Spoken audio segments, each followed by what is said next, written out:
Printing essay. What is printing essay?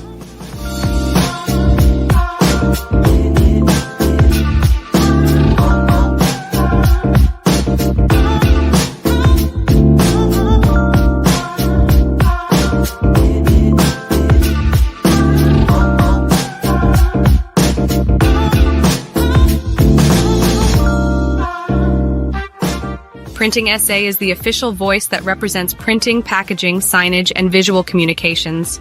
They offer a wide range of services too, including conferring, consulting, campaigning, and training for the industry's long-term viability.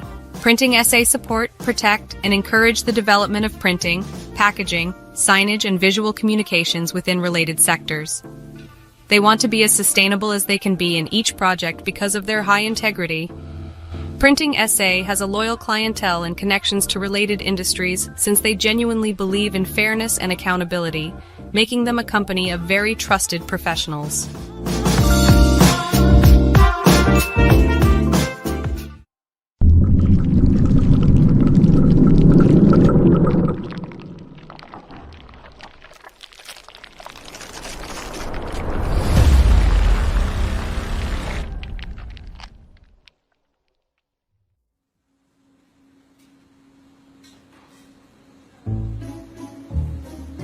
Hello, sir. How are you?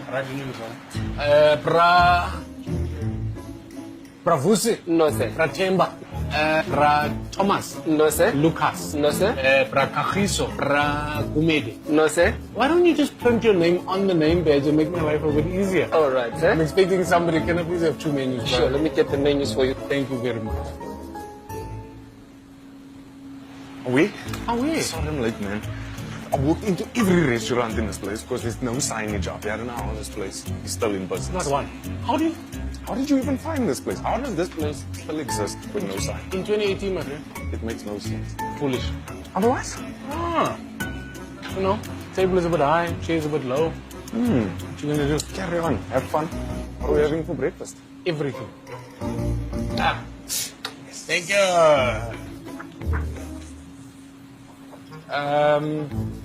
100 menus will be nice. That's all we have, sir. So then how do you... What? Just order. Oh, okay. Can I have... Oh, just please. Okay, sir.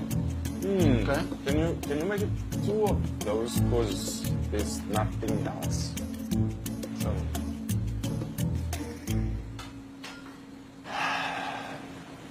Thanks. Oh man, I should have also no mayo. Dude, I don't even know if we ordered food or drinks.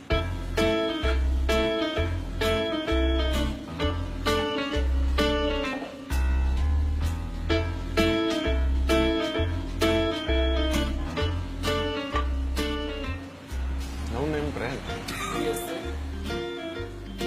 Without the printing and packaging industry printing things like signage, menus, name tags, and labels, eating out could be a challenge. A real challenge. This message was brought to you by Printing SA on behalf of this vital and vibrant industry. On the 24th of August, it will be in Cape Town. So if you've got colleagues in your branches out there, please let them know that, Printing SA is coming through. But I think just a couple of things, from my side is, yesterday was quite a great day for the women in South Africa. Banyana. Hey? Yeah. And not to be outdone was the Spa Proteas in the netball drawing against the Kiwis. So we salute. And yes, so basically I think you'll see that we've tried to outdo ourselves from last year. So we've got a couple of things lined up for you today. We've got some amazing guest speakers. We've brought back one of your favorites from last year. Miss Alina Fossi, CEO of GPW, will be chatting to you guys today. We've got some panel discussions. I'm happy to see Dr. Crisalda Kananda's in the building. Thank you so much for being part of this occasion. We've also got a fashion showcase. So you'll see on the back, those banners represent some of our young designers from the South African fashion design agency. So we've got a red carpet rolled out, so you ladies will be able to see what these young creatives are coming up with these days. Apparently they call them AMA 2000. Okay. And then I think to cap it off, what we have tried to also do in partnership this year is Impulse Radio, you'll see, is with us today at the back. We are going to be live streaming to 40 countries on the African continent. So it is a milestone, and we're very proud, and you're all part of this experience. So thank you to our partners at Impulse Radio, and we're going to be doing some interviews with our guests as well as some of our panelists. So, don't be shy when we call you up, to talk to our friends in Ghana and Egypt, in Kenya, in Zimbabwe, Zambia. They'd all like to hear from you guys. We've also got some fantastic prizes that have been sponsored in our lucky draws that we're going to have later. So thank you once again. I would be remiss to not thank our sponsors. I think, to go through all of them, I might miss one. So I'm just going to ask you to reflect around the room and see all of the banners. These are all of the people that have supported this event. Testament to the fact that they believe in this experience that we're creating. And I mean, my deepest gratitude to those companies that have come forth this year and once again shown their support. Just some house rules. If you haven't been already, the bathrooms are out the main door where you came in, to my right, and then to your right again. We do have a cash bar available. However, we have catered for a few drinks for each of you. So we'll be well looked after in true Women in Print style. And lastly, we just want you to engage with our panelists and our speakers as they're up here. I think, we've brought them here today to share their stories with you, their insights, advice. So please use this time to network with your colleagues and your competitors and in the room. But most of all, we want you guys to have fun. So I think we've left about 2 hours of the day later on in the program for us to, get up, walk around, introduce each other to us, to one another, and hopefully we'll walk away from this experience all the more wiser and better equipped to face tomorrow, and hopefully without a hangover. Now, without further ado, I would like to call up our Northern Chamber chairperson, my dear colleague, my mentor, and my friend, Ms. Haylet Grobler, to officially welcome you all and begin the day's proceedings. Haylet.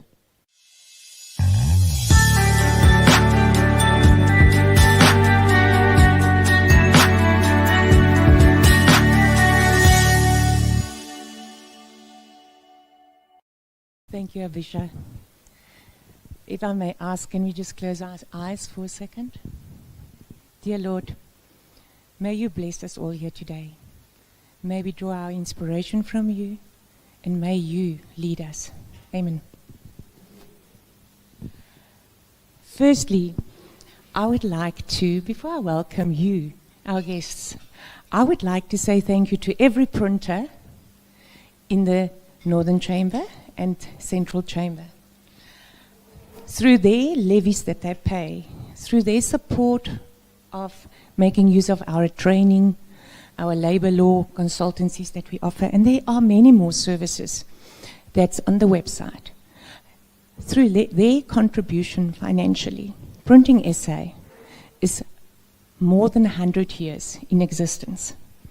And I think let's give a hand to the printers in our chambers. And now the fun starts. Ladies, gentlemen, thank you for taking time out of a busy day, being here today. The theme this year was given different perspectives. I want you to look at the rabbit on your table. He or she, I don't know what it is. It's looking through the obstacles in life. It's clear, if you want to be clear. There's a light in that rabbit. That rabbit is seeking space to jump out the cylinder. And he or she sees the beautiful flowers on the outside. And that is us women. Often, we have got challenges. And you can sit in a deep, dark hole. but you not. You must have a clear vision. You must seek for the clear vision. You must see the beauty out there. We must take each other's hands. That rabbit is looking at 10 people around him. You can feel threatened by 10 people around you, or you can make them your friends. So, let us women take each other. Let mentor those that's got successful businesses. Be a mentor to someone. Reach out. Be a Ubuntu. And that is my message to us women here today. And thank you to the men that support us. We can't go without you, but we like to rule you. But we can't go without you. And welcome. Thank you for taking the time and passion to join us here today. And I want every one of you to have the time of your life. Take photos. Take the word out from here of inspiration. You have got a clear vision. Be that rabbit. Get different perspectives in life. Jump out the box. Thank you for being here.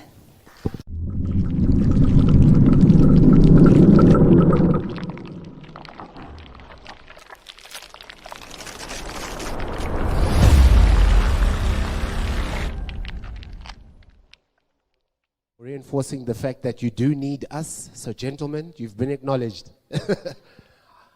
I must tell you guys something. Earlier this morning, I won't mention names, Heidi, she says to myself and Ashley that, geez, we're looking all right today.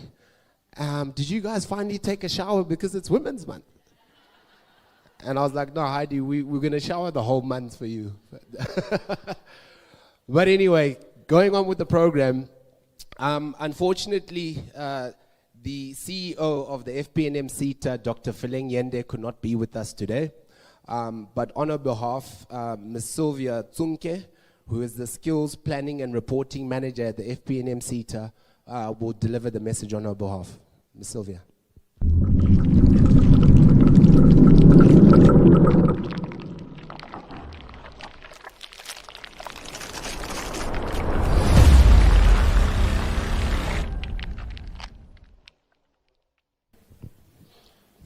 Thank you, Program Director.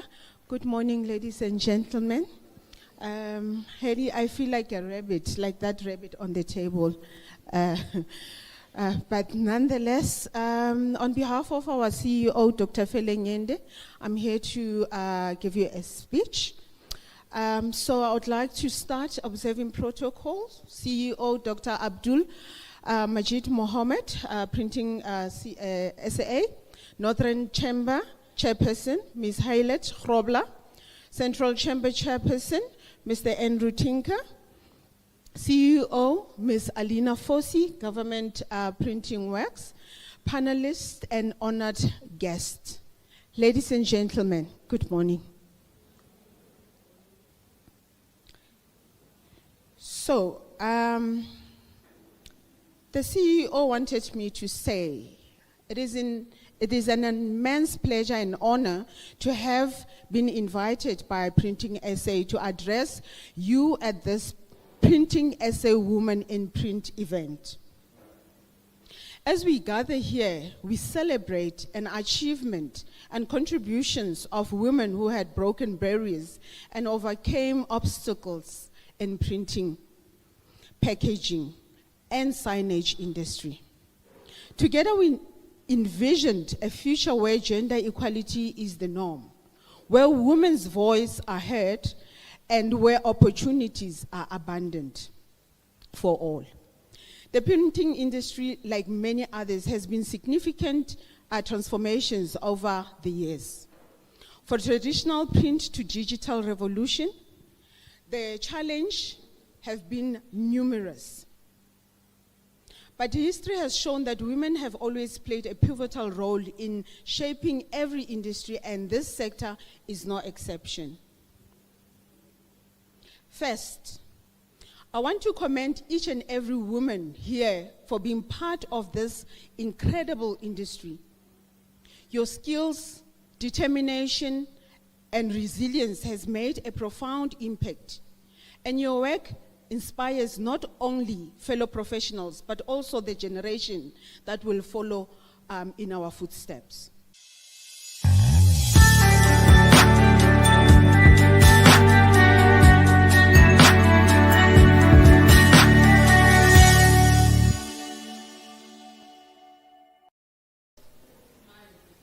Exactly. Exactly. You know that beautiful smile? Somebody has fallen in love with it. When you keep it, you're brightening somebody else's life without you knowing it. So it is simple. It doesn't take much, isn't it? Hello, how are you? Bye, you look beautiful today. Oh, you look sad today. What's happening? You know, you're going through a rough time. It's as simple as that. It doesn't take anything away from you. And imagine if this lady was also invisible, she could have died in the freezer. So it is important that we realize that no person is an island. You live with other people. Now, Abisha wants me to share some success factors. I'm not sure if I'm successful. Actually, I'm not. But anyway, it's fine. Let me try to do what he's asked me to do. You see, I'm going to share some of what I believe are key ingredients for success. But success is a relative term, don't you think? Yes. Because what you think is your success, I might look at you and think, really? Has she arrived? And here am I standing here, I think I'm successful, and you look at me and you're thinking, shame, you must try again. You're not there yet. So it is important that we realize that success is actually relative, and it's based on what you consider to be important in your own life and what you regard as being a success in your life at that particular time. But one thing that I've noted is that when people achieve their goals, it usually gives them that sense of comfort that they've achieved some success in their life, isn't it? If you have 5, you can tick 3, you think, good to go. At least there, I've managed to do that. So, in my view, these are some of the things that I think could make a person successful, and I think it has worked for me, so I thought I should share them with you. You must have a vision. I think it starts there. Remember the stories when we were small? I remember in the village where I grew up, one boy said, I want to be a fire engine when I grow up. And I laugh every time I think of that, and I'm thinking, fire engine. And basically they were saying that I want to drive a... Yes. But because they didn't know at the time, they just saw a fire engine, they said, I want to be that fire engine when I grow up. And indeed, that's what we do. You always want to be something when you grow up. So it is important to look forward to being that person that you plan to be in the future. But most importantly, look around you. Sometimes you've got key levers to assist you. You've got good role models around you, isn't it? And I'm emphasizing good because we have role models. Some of them are not so good. You know them, ne? You know those ones? No, you look at them, you think, I don't want to be like this one. You know, look at how they treat people. Look how they speak to people. Look at their attitude. Look at it. I don't want to look like them. So look at good role models around you, and I think those role models will actually try to influence your ideas and how you regard your success in your life. And most importantly, your journey is going to be different to that of a person next to you. Don't compare yourself to others. It's important. Everyone has their own door. Everyone has their own path. And your journey, you may wish or emulate other people's behaviors or whatever, but don't compare your journey to theirs, because your journey will always be different. And the most important thing is to know your journey and take a bold step and start that journey. Because if you don't start, and you nobody's going to start it for you. The second thing that I thought I should share is to have a plan. You know, even when you start a business, in our industry, you have a business plan, isn't it? And everyone, even when you want funding, the first thing they want you is, where's your business plan? And in life, it's like that. You have a life plan that says, today is the 4th of August, 2023. 6 months down the line, I need to have bought at least one printing press. 6 months or 12 months down the line, or another 6 months further, which is 12 months, I need to at least have a building. And I will appoint 2 people, and then 3, and then 4, and then it goes on like that. At least you have a plan that you're working towards. And life is uncertain. When you plan, you know that the eventuality might happen. You might actually not get there, but at least have a plan and work towards something. The most important thing, be disciplined in pursuing your goals. I don't have New Year resolutions, do you? You know how those things make you feel guilty? I'm going to lose weight. I'm not going to eat ice cream anymore. This year, no. No more cake. No more pap. You get to that function. No more malva pudding and custard, one of my favorites. You get to this function, they rock up with a bowl of malva pudding and custard. You're standing like this, you're stepping on your small toe, you're thinking, who's looking at me? You forget it's your own conscience that's looking at you. Nobody made those resolutions for you. So don't set unrealistic goals. Set goals that you can, pursue step by step, and you will actually get there. And success doesn't happen overnight. So have the patience to make it happen. Take calculated risks.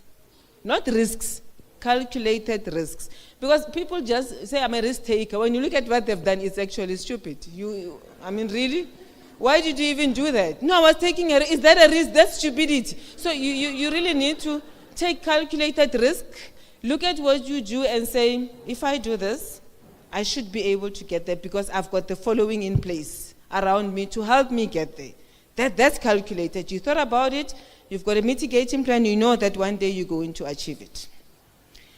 Do not make a detour a destination. Life has twists and turns. Ne? You have that plan and you've got it planned. You know that by within 6 months I would have achieved this. And then boom, something happens in your life. Could be traumatic, you lose a partner. You lose a parent, you get hurt, or your business just takes a different direction. Do not use that as a destination. Find a way to recover and make sure that you go back to your journey. Because some people, once they take that detour, they forget, they go on that detour forever. And they realized after many years, maybe after 30 years, that, but when I was 16 years, I wanted to do this. It doesn't help, you're 40 now. You can't go back to 16 years. So make sure that when you have a detour, you remember to go back to your destinations. It was a temporary setback. I'm going to recover and I'm going to go back to my journey and be able to follow it. Always be prepared for a task at hand. Women, I've heard other women say, women are the most disorganized people. When you call them to come and speak, they drop papers. Firstly, they spill the water, they are shaking. No, women are actually more organized. You organize yourself. When they call you to do the chat, sit down and do your research and say, I'm going to show them tomorrow. I'm going to do my work, I'm going to be ready for my speech. You get there, and you don't know how nervous I am now. I do look nervous. And then you get there, you look like you're not nervous. And you are actually very nervous. So that you can deliver your speech, you can engage in fruitful discussions, you can answer questions relevantly, so that when you leave, they know that, yes, she was there, and she's left a mark. So it is important that you do that, and I like women who are better prepared, because even if you may not address the topic so well, the fact that at least you've delivered a speech and you've done it well, people will always remember you for that. So it is important. Most importantly, surround yourself with good company. Do you have those friends? You know them, ne? Those ones. Whenever they open their mouth, you already know what they're going to say. Oh, today she looks so awful. Have you seen her shoes? Have you seen she didn't comb her hair today? Oh, no. Oh, did you see the boyfriend that she has? That man is, he's a drunkard. Did I tell you that he's a... Do we need such people in our lives? No.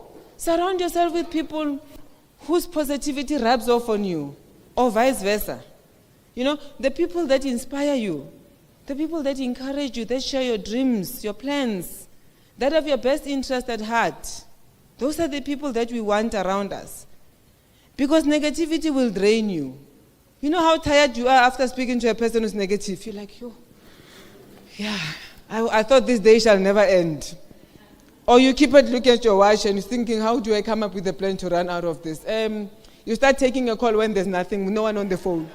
And until your phone rings on your ear and they realize you're actually talking to yourself. But you were trying to run away from this negativity because it's just too much.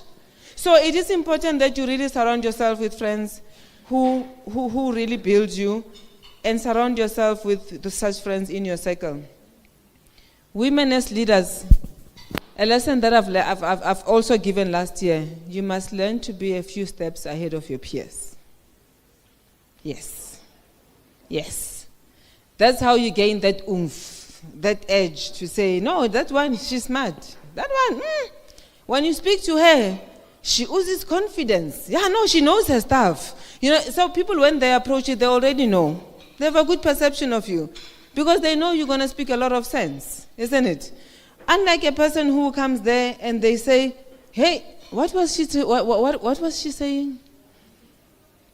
I didn't hear anything. You ask the second person, hey, I think she was saying something. But people didn't hear what you were saying. So it is important that you prepare yourself. But one thing that we need to learn as women is to celebrate each other's achievements. There's this monster called PhD. Some of it go to university to get it. Ne? We've got doctors in the room. Congratulations. But there's that other one that you don't get from the university. Women, we become our worst enemies through this PhD. When you hear your heart beat faster and you start having heart palpitations, when you see another woman succeed, you must get a doctor or a sangoma or a median, something, or drink cold water. Because the reality is that you're being selfish. Do you want to be successful alone? No. God never said all those belong to you. Each and every person has their space. Celebrate it. Thank you. You look beautiful. Congratulations. You're looking gorgeous. Your child made it. It's a graduate. Oh, yeah, you've got another graduate in the family. Thank you. And it comes from the heart, isn't it? You need such people around you. Not, finally, I remember how you were struggling. You remember when I borrowed you money the other day and your child didn't have money to go to... Really? We don't need such people around us. We don't. Let it come from the heart. Because what you do comes back to you in return. You know karma, ne? No, we don't want karma in our lives. It is important. So continue to shine your light in those darker spots. And people will recognize it and it will actually improve on others. Women, we are also known to be arrogant. Have you heard of that? This one is stubborn. Oh, this one is arrogant. I normally say humility is the cornerstone of your being and your professional life. Be humble. Nobody said when you're in a position of power, you must make everyone feel that you have arrived or you are around. You know, when you arrive, people start saying, how does she look today? Is she in a good mood? You know those bosses, ne?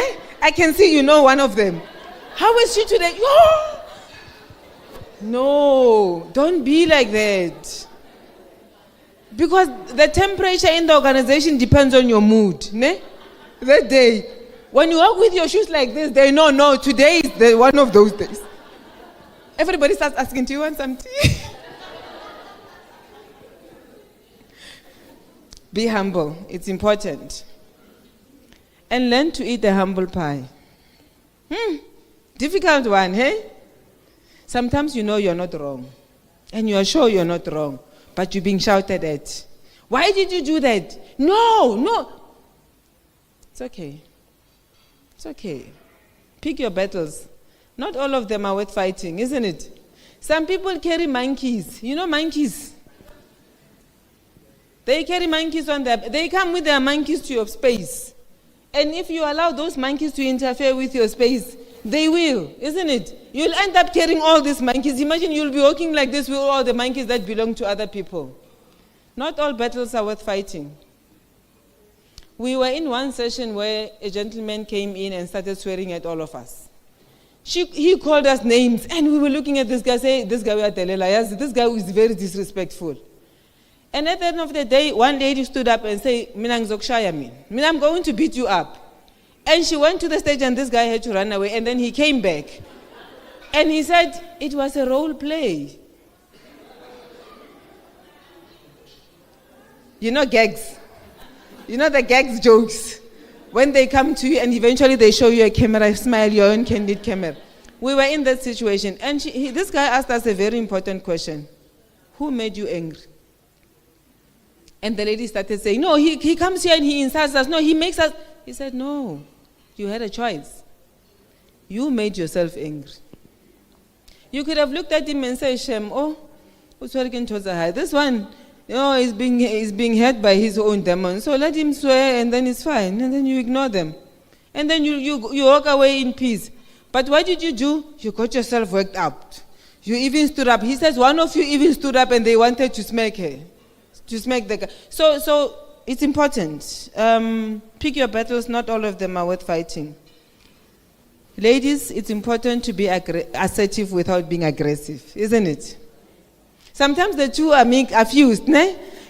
People don't actually understand. Is she not being aggressive? Is she being rude? Or she's not being assertive? You can say it in a straight face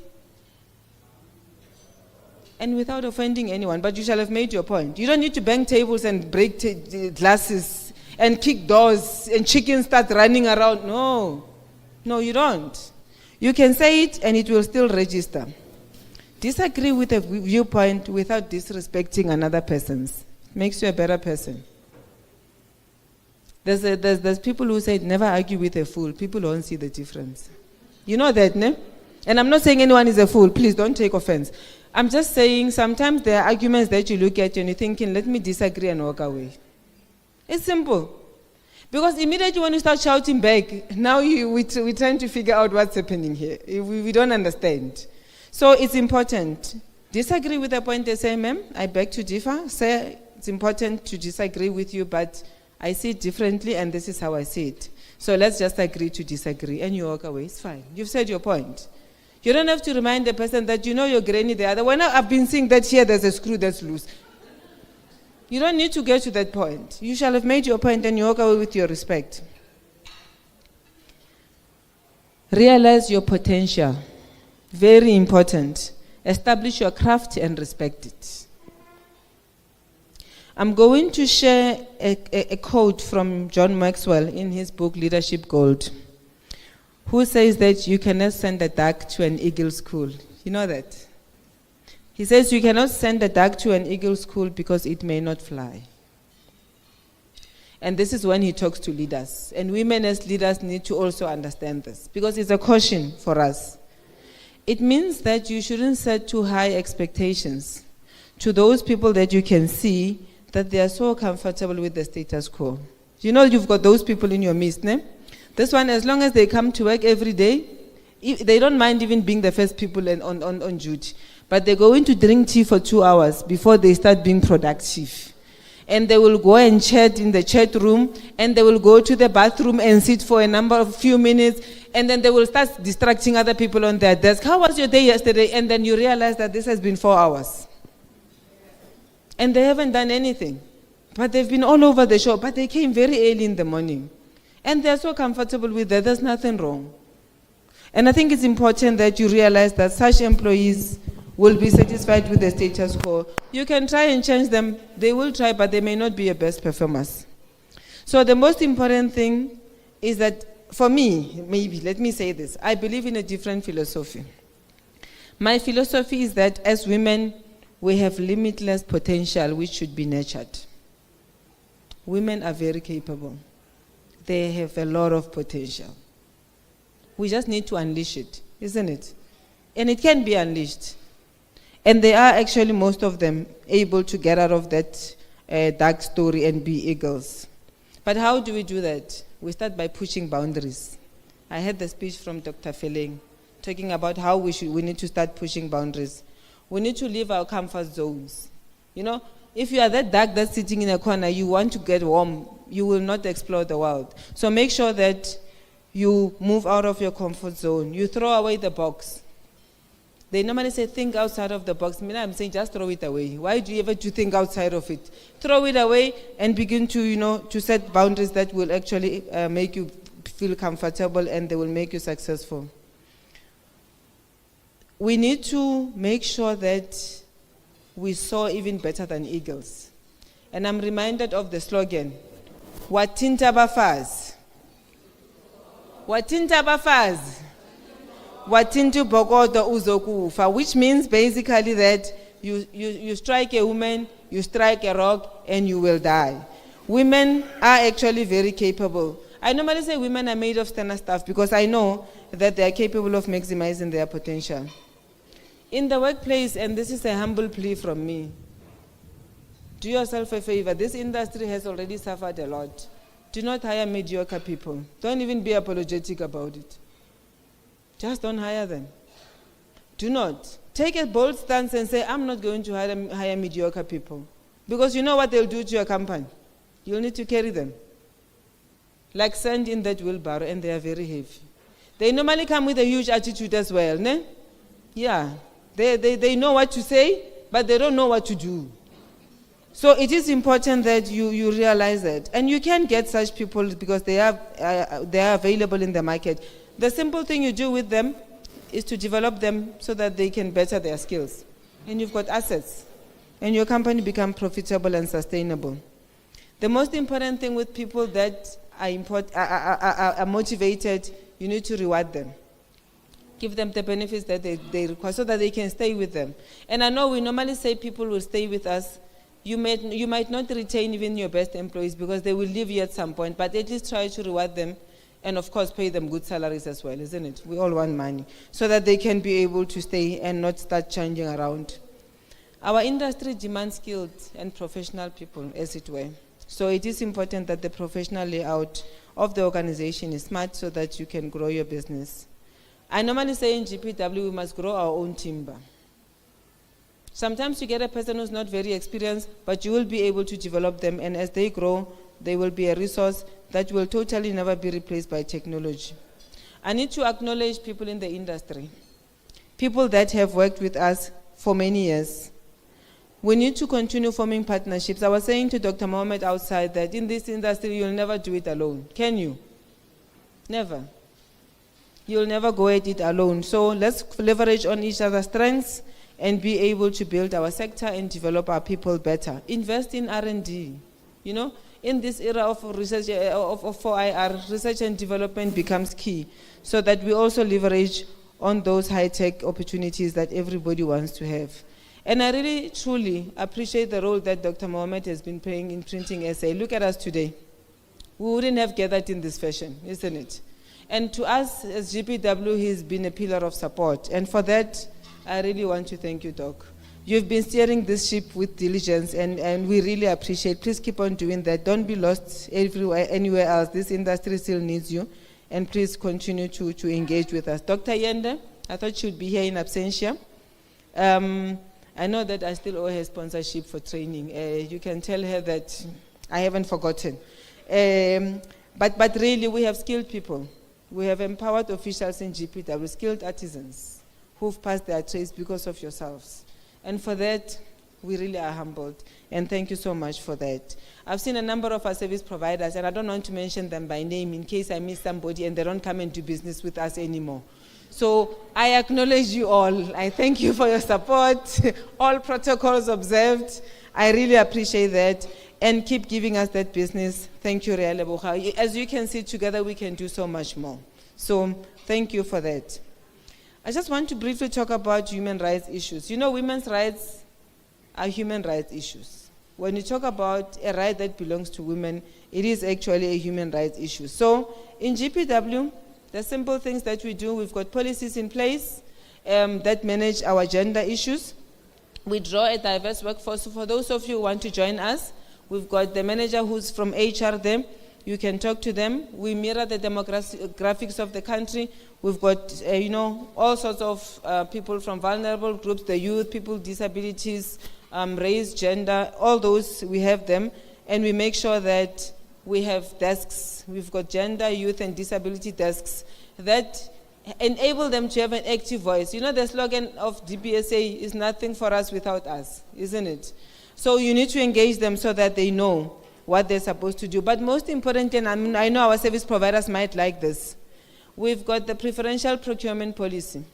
And there are regulations that have been passed. What we've been doing to improve access, we have set goals, preferential goals, that enable entry into our market so that you can be able to service us. So You should know that we promote SMME, so those that are still developing and growing, you can come to us. We are accommodating new entrants through those AGI goals, so that at least GPW can have a variety of skills across the country, and then we can develop people that aspire to be in this market even further. Abisha, we appreciate, I think the first two speakers mentioned the issue of mentorship, and as GPW, we're also in that space. We've got mentorship as well as internship programs. We've got a number of interns. They walk our factories, they go to the offices, we empower them, young girls and boys, women and men, and you know, we pride ourselves when they leave our industry with those skills, and we know that they'll be ready to take on the world. So a mentorship program is quite important so that we develop those who are coming behind us. I have seen a number of young, aspirant and courageous ladies in the room today. And maybe I need to talk to you at this point. I need you to challenge yourselves and challenge those around you. Do not leave the industry. Stay in the industry. You need to dispel that myth from the prophets of doom that says printing is a dying industry. Is it dying? No ways. I don't think so. So when you're still young from university and you've got the energy, stay in this industry. See, I see how some of them are looking at me. They're saying, hey, yeah, for me to get there, it means I need many more years. No, you don't. You actually have an advantage. You see, COVID-19 has actually challenged us and brought our industry to its knees. And with every perfect storm comes an opportunity, isn't it? When the storm has settled, what happens? Yes. So we have been pushed more into the digital age, you are aware. And that's where the youth come in. You know, that's where they start talking 4IR, digitalization, all this, you know. And this is where you are being challenged to say, come to us, tell us that there's a better way of doing things. We can still print digitally. We can actually make sure that this industry flourishes even better so that the print industry is not seen as something that's dying. There will always be space for printing. That much I can tell you. So forget the generation gap. It has nothing to do with the fact that I might be in that category. You know that one? Yeah, no. It's okay. I don't even want to mention it. But yeah, we need to move into digital printing technology together. As GPW colleagues, I need to mention that we are priding ourselves in the products that we render. Security printing is our core strength, but we do offer commercial printing as well as the e-gazettes where we provide people with information. I know Abisha will ask me these questions later, so let me not brag a lot about what we do, but we have customers within the country. Now we have moved into the SADC countries as well as other African countries. We've started printing with Eswatini, Namibia, DRC. We've entered into MOU with Kenya. We were in Kinshasa. We were in Addis Ababa, Ethiopia. We are signing MOUs with customers from other countries, and they are indeed coming to do business with us. And this is how we set our footprint as South Africa in the SADC market. And I think that needs to be appreciated in the country, because when we come back, we do collaborate with some of you in the printing of such documents, and South Africa will be a better place, because everybody will know that there's a government printer in South Africa, one of its own in Africa actually, and then it is actually going to print documents instead of them going to Israel, going to Germany, going to the US. And I'm not saying there's anything wrong with that, but if you've got a friend across the border that you can go to, and then they can print faster, and you can even negotiate rates, you should do that. So it is important that we mention that, and we are doing that. I've been asked the final question as I move towards conclusion in terms of how I do it. How do I manage to be sane in this industry that is still male-dominated? And still manage to smile and greet people along the way. It's okay. You know, we are members of our families before we are employees, isn't it? You are a member of the family, a member of the community, a member of society before you become a member of the employee, which is another society where you live and you obviously spend most of your time. We aspire to be at the top, all of us. But colleagues, it can be very cold at the top. You know that, ne? The higher you go, the colder it becomes. That is not a lie. It can get very cold at the top. And whenever I speak to women, I normally look at them and I say, think of how you would feel if you were at the top and somebody treats you like that. Yes. Put yourself in the shoes of that person that you are treating like that. If it were you, how would you feel? Because guess what? Sometimes as women, you get the least support from fellow women. Am I lying? Not. As women leaders, sometimes you get the least support from your women folk. And it shouldn't be like that. So there are women that will have your back, and they are genuine and they will do it. It's not everyone who's bad. I've worked with women who will have your back, like every time, even when you're not there. And these are the people who even speak good about you even when you're not looking. Those are your people. They will always support you. And those are the people you need in your organization because they contribute to the good morale. But you've got those who say, who the hell does she think she is? Just look at her. And they say all sorts of things. And you look at them, you just feel pity because, yeah, they can do better than that. So it is important that you find support around people. But it also starts with you. When Mahatma Gandhi says, be the change you want to see in your organization, it is very true.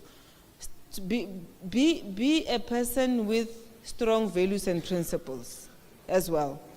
Be a strong-willed person. Be a determined person. Build yourself. Sometimes you need to have a thick skin. It's important. Otherwise, every ball is going to bounce, or it don't bounce. It will actually stick on your skin. And imagine how many you walk around with. So be that strong person and be and stay motivated and engaged. But most importantly, know that you have a bit of a tonic that anchors and propels you. And I'm saying tonic. And people may be thinking I'm talking about the tot. Not that one. Not that one.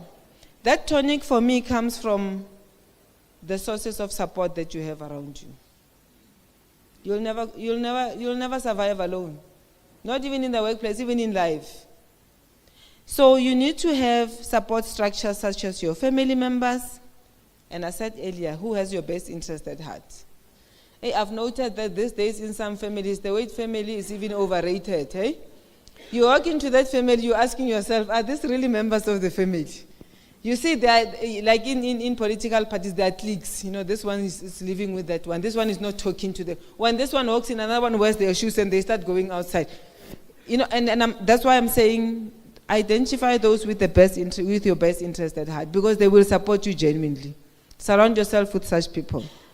Your children, your peers, your spouses, anyone who's a significant other, hold on to them. You need them on those days when you want to pull your hair and you don't know which way to go.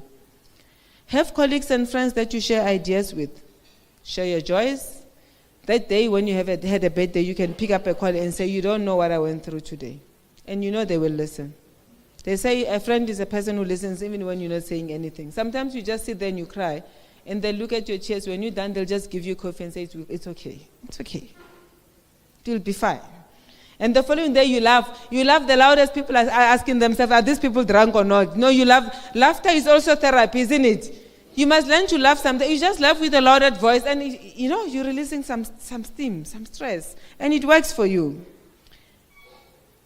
Make time to sit alone. Me time. Me time. And I know women are too busy. They don't get it. I'm one of them. You don't get a time to just sit and reflect and just have your me time. Sometimes you take a book. Sometimes you just sit under a tree and listen to the birds chirping. And I can imagine 2 or 3 women will just look at their watch and say, you have been sitting here for a long time, and that time has been 10 minutes. Because they are thinking of that laptop, of that project, of that deadline, isn't it? But I think it's important. It helps you to reflect and to recharge and to gain perspective. So do it, however difficult, just find time. There was somebody who told me one day, I'm going to buy you a book, I'm going to take you and drop you at the park. In the morning, I'll come and fetch you in the afternoon, and I'll take transport money so that you don't go anywhere, and I'll come and find you in the afternoon. I said, please, Please don't do that to me. And I realized that maybe I do need that after all. So please don't be the person that I want to take to the park so that I leave them there the whole day and I'll come back for them in the afternoon because I'm forcing them to take time out. So do take time out. Me time is very important. Have a mentor in life. Be a mentor, but have your own mentor as well. You need somebody to tell you, your idea sucked today. I know that one. Hashem, rubbish. Why did you even come up with that? And it's painful. You don't want to hear that, but they become your sounding boards, isn't it? They guide you. They tell you, no, this way is fine. That way, no. No, remember, this is where the market is going. These are the trends. This is the strategy. This is that. And then you walk away, you're thinking, wow, I didn't see it that way. That's fine. Now I am. So have a mentor so that they can coach you and guide you accordingly. Read. They say if you want to hide money for a person, where should you hide it? In a book. Hi, let's read, man. Let's just read something. Just read something. Even if it's an article, even if it's anything. As long as it empowers you, it builds you, it opens up your mind, and you know where the industry is going. What is it that you should do to compete? What gives you a competitive edge? What makes you sustainable? And you learn from others. The world-class manufacturing industries will actually help you. So it's important. Finally, make time to be with your friends and family. As I conclude, believe in the superpower, some superpower. And in this instance, the Almighty God, for me, goes. Feed your needs with prayer. God listens, and He responds. In good time, no? I know we give Him time to our God, I've been praying. I know, seriously. No, but He does respond in good time. And He's never late. He's always on time. He shall never give you a burden too heavy for you to handle. As I conclude, please know that God's timing is perfect timing. I thank you.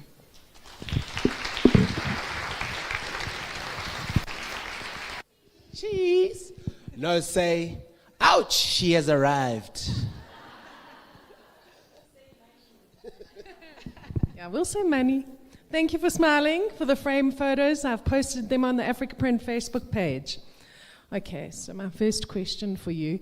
You covered a lot, so I hope we don't have too much overlap. Like Abisha said, we've had to take some questions away. But as the first woman and black woman CEO of Government Printing Works, you have shattered barriers and set a significant milestone. Can you share your journey and the key factors that contribute to your success? Something that you didn't already say. Okay, thank you so much. As a leader, you stand on the shoulders of those who came before you. You take a leaf from them, you learn from them, and that shapes your path as well.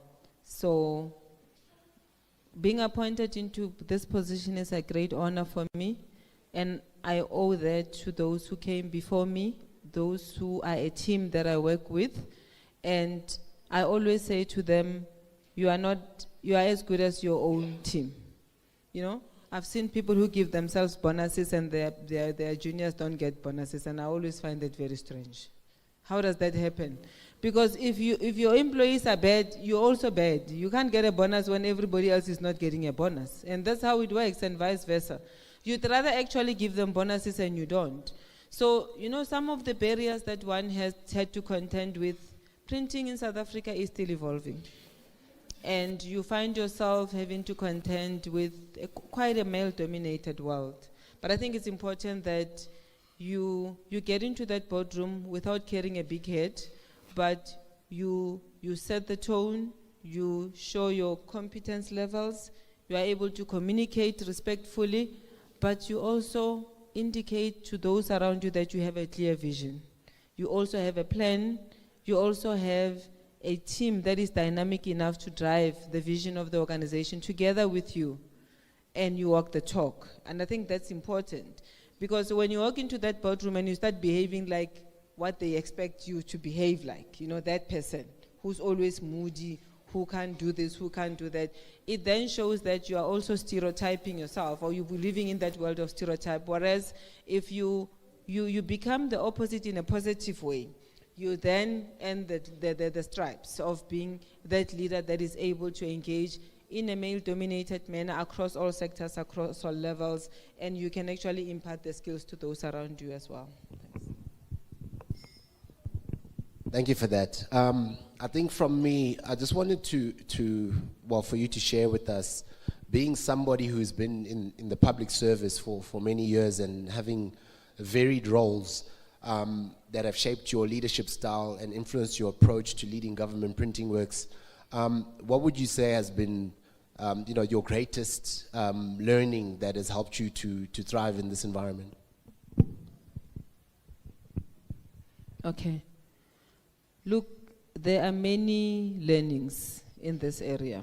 And one thing that normally drives me when it comes to learning is that you need to start by empowering yourself first so that you can better empower the others. The experience of working in the public service is immeasurable because one has been in various sectors. From the early age, one has interacted with people from vulnerable groups.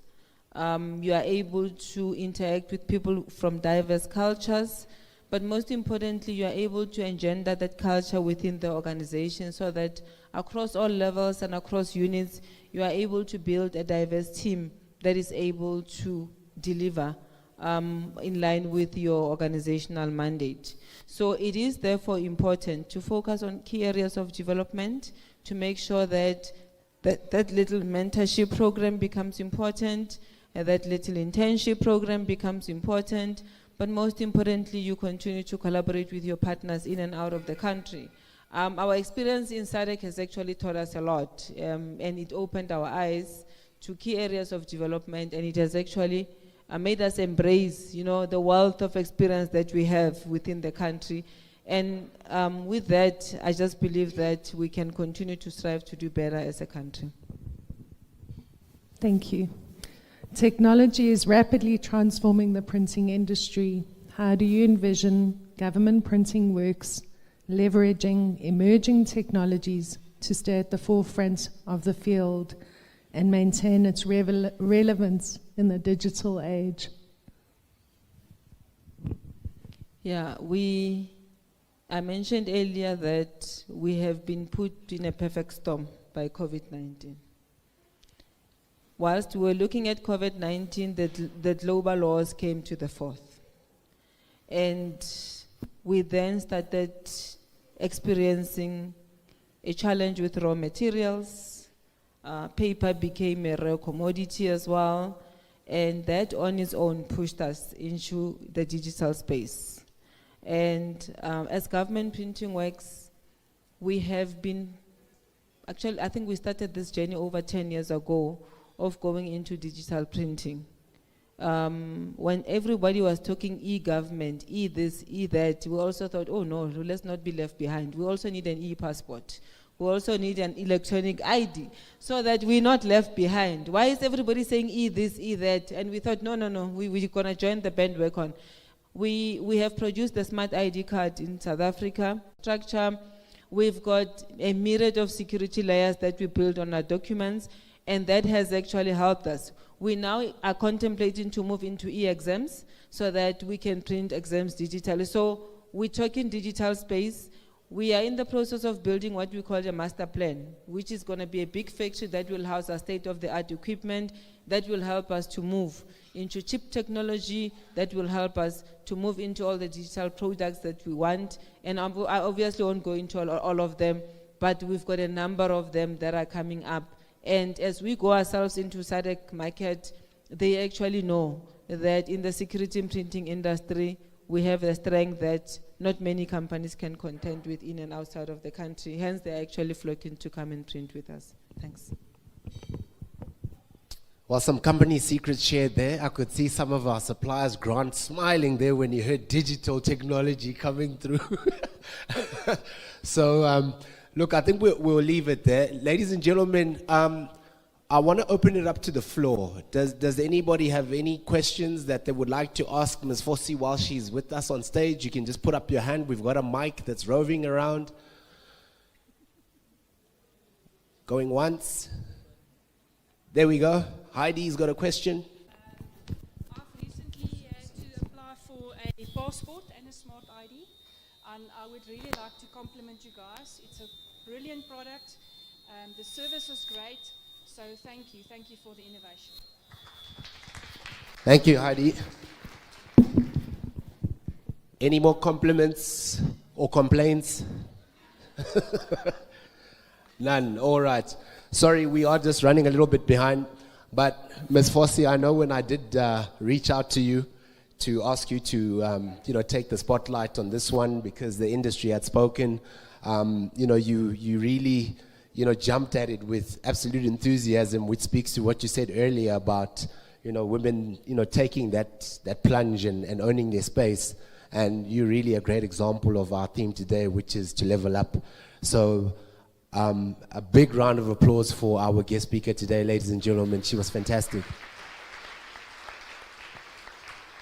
And if I can call up Ms. Haylette Grobler and Ms. Lana Human, we've got a small token of our appreciation on behalf of Printing SA that we would like to extend to you.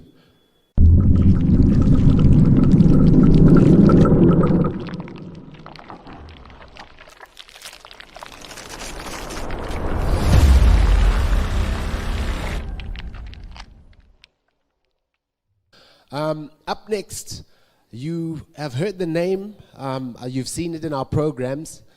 Somebody I had the pleasure of working with on this project to put it together. A man who is held in high esteem as the originator of the Madiba shirts. And today we have with us, ladies and gentlemen, Mr. Sonwabile Ndamase, who is the president and founder of SAFTA and Vukani Fashion Creations, and he will be heading up and moderating our next panel. So, Mr. Ndamase, if you may, please.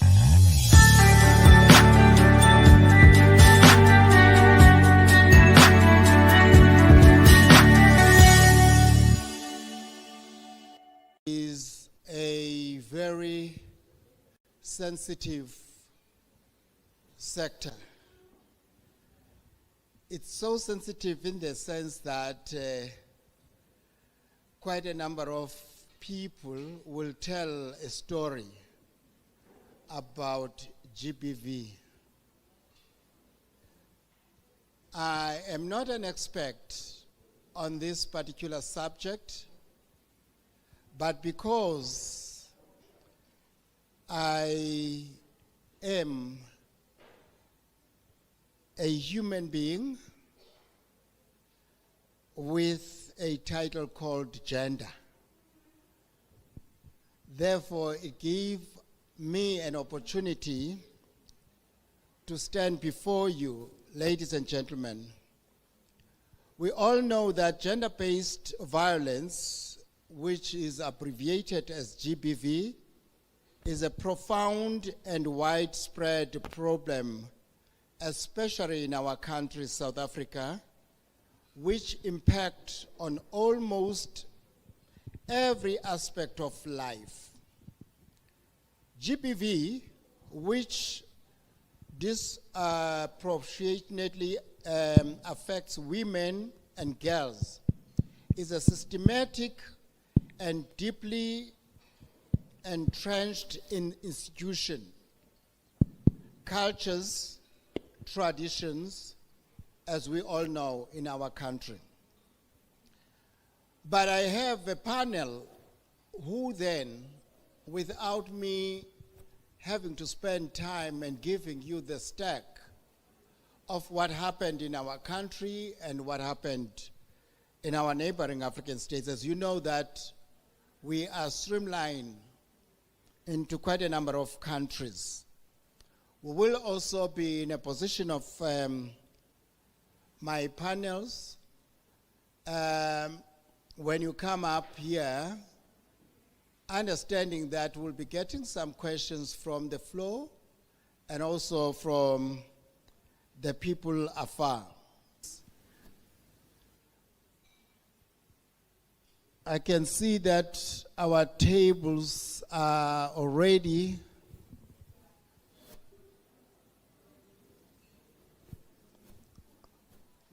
That's the first question. It has been left behind.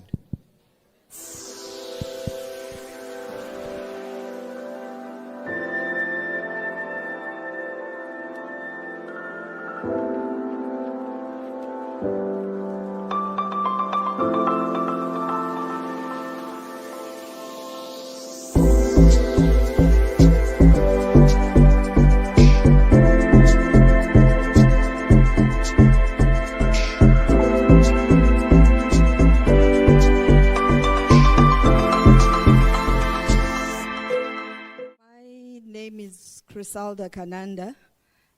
It depends on who you are that I can tell you what parts of me you should know. I live a very colorful life. And most importantly, I'm God's favorite daughter. I know this as a matter of fact. I've been through hell and he carried me through on a platinum platter and delivered me to the world to serve. And I am a broadcaster, I'm a businesswoman, I'm an executive, corporate executive, I'm a mother, a loving mother to my beautiful 3 daughters. I am a divorcee. How much do you want to know? I'm a girlfriend, because there's life after divorce, right? What else do you want to know? And I'm beautiful. And most importantly, I'm a woman. And sadly, I'm allergic to some of the flowers that are here. Thank you for making a plan. Thank you. So I have to keep plugging my nose. Thank you.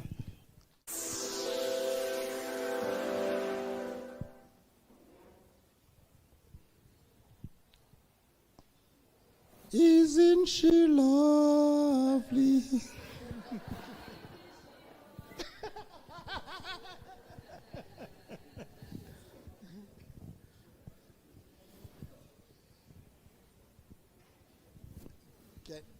Can you also lend the mic to her, please? Thank you.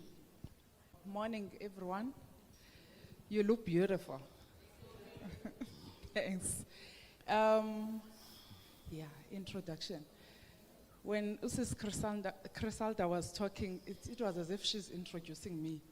Okay, I'm Bulela Dumzela, a fashion designer, a mother, a sister, a mentor, a divorcee.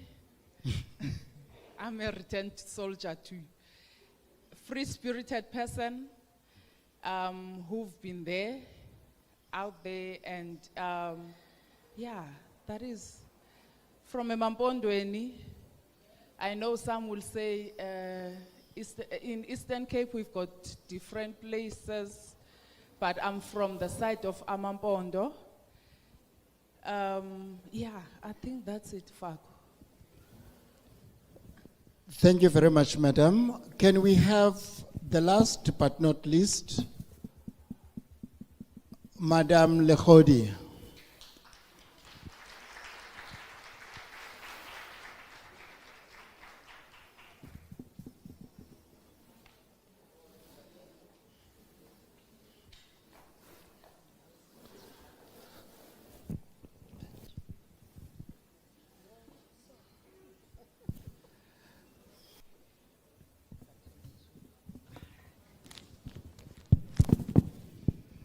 Good morning, everyone.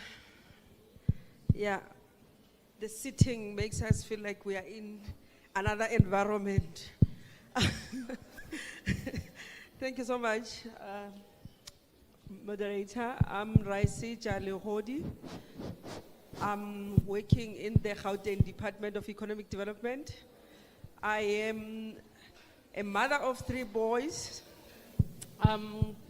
My involvement in the department is more focused on advocating for the small businesses, especially from the previously disadvantaged backgrounds, and those that were previously not recognized, if we can remember. but recently the focus in our environment is on supporting and advocating for the disadvantaged one.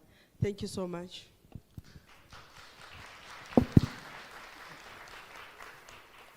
Madam Tuli Zulu has been moved on this particular subject, is taking a leap on it. She will be on the next one with us. Ladies and gentlemen, I'm trying to find out one or two things here. One person started to sit in one particular position, and then the second one followed that. And then the third one also followed. Whilst there are plenty chairs that are around in this particular room. Now, that then,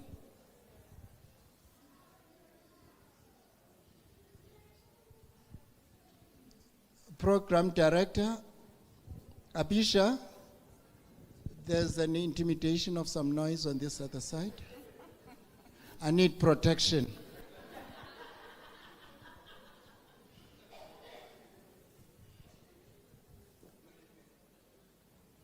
This side, yes, please.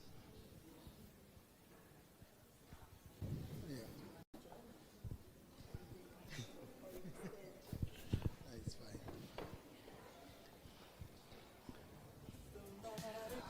Watinta bafazi, watinti mbokoto.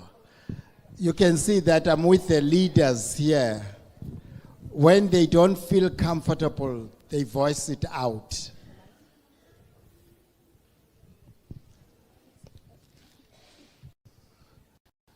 I'm not going to pick up.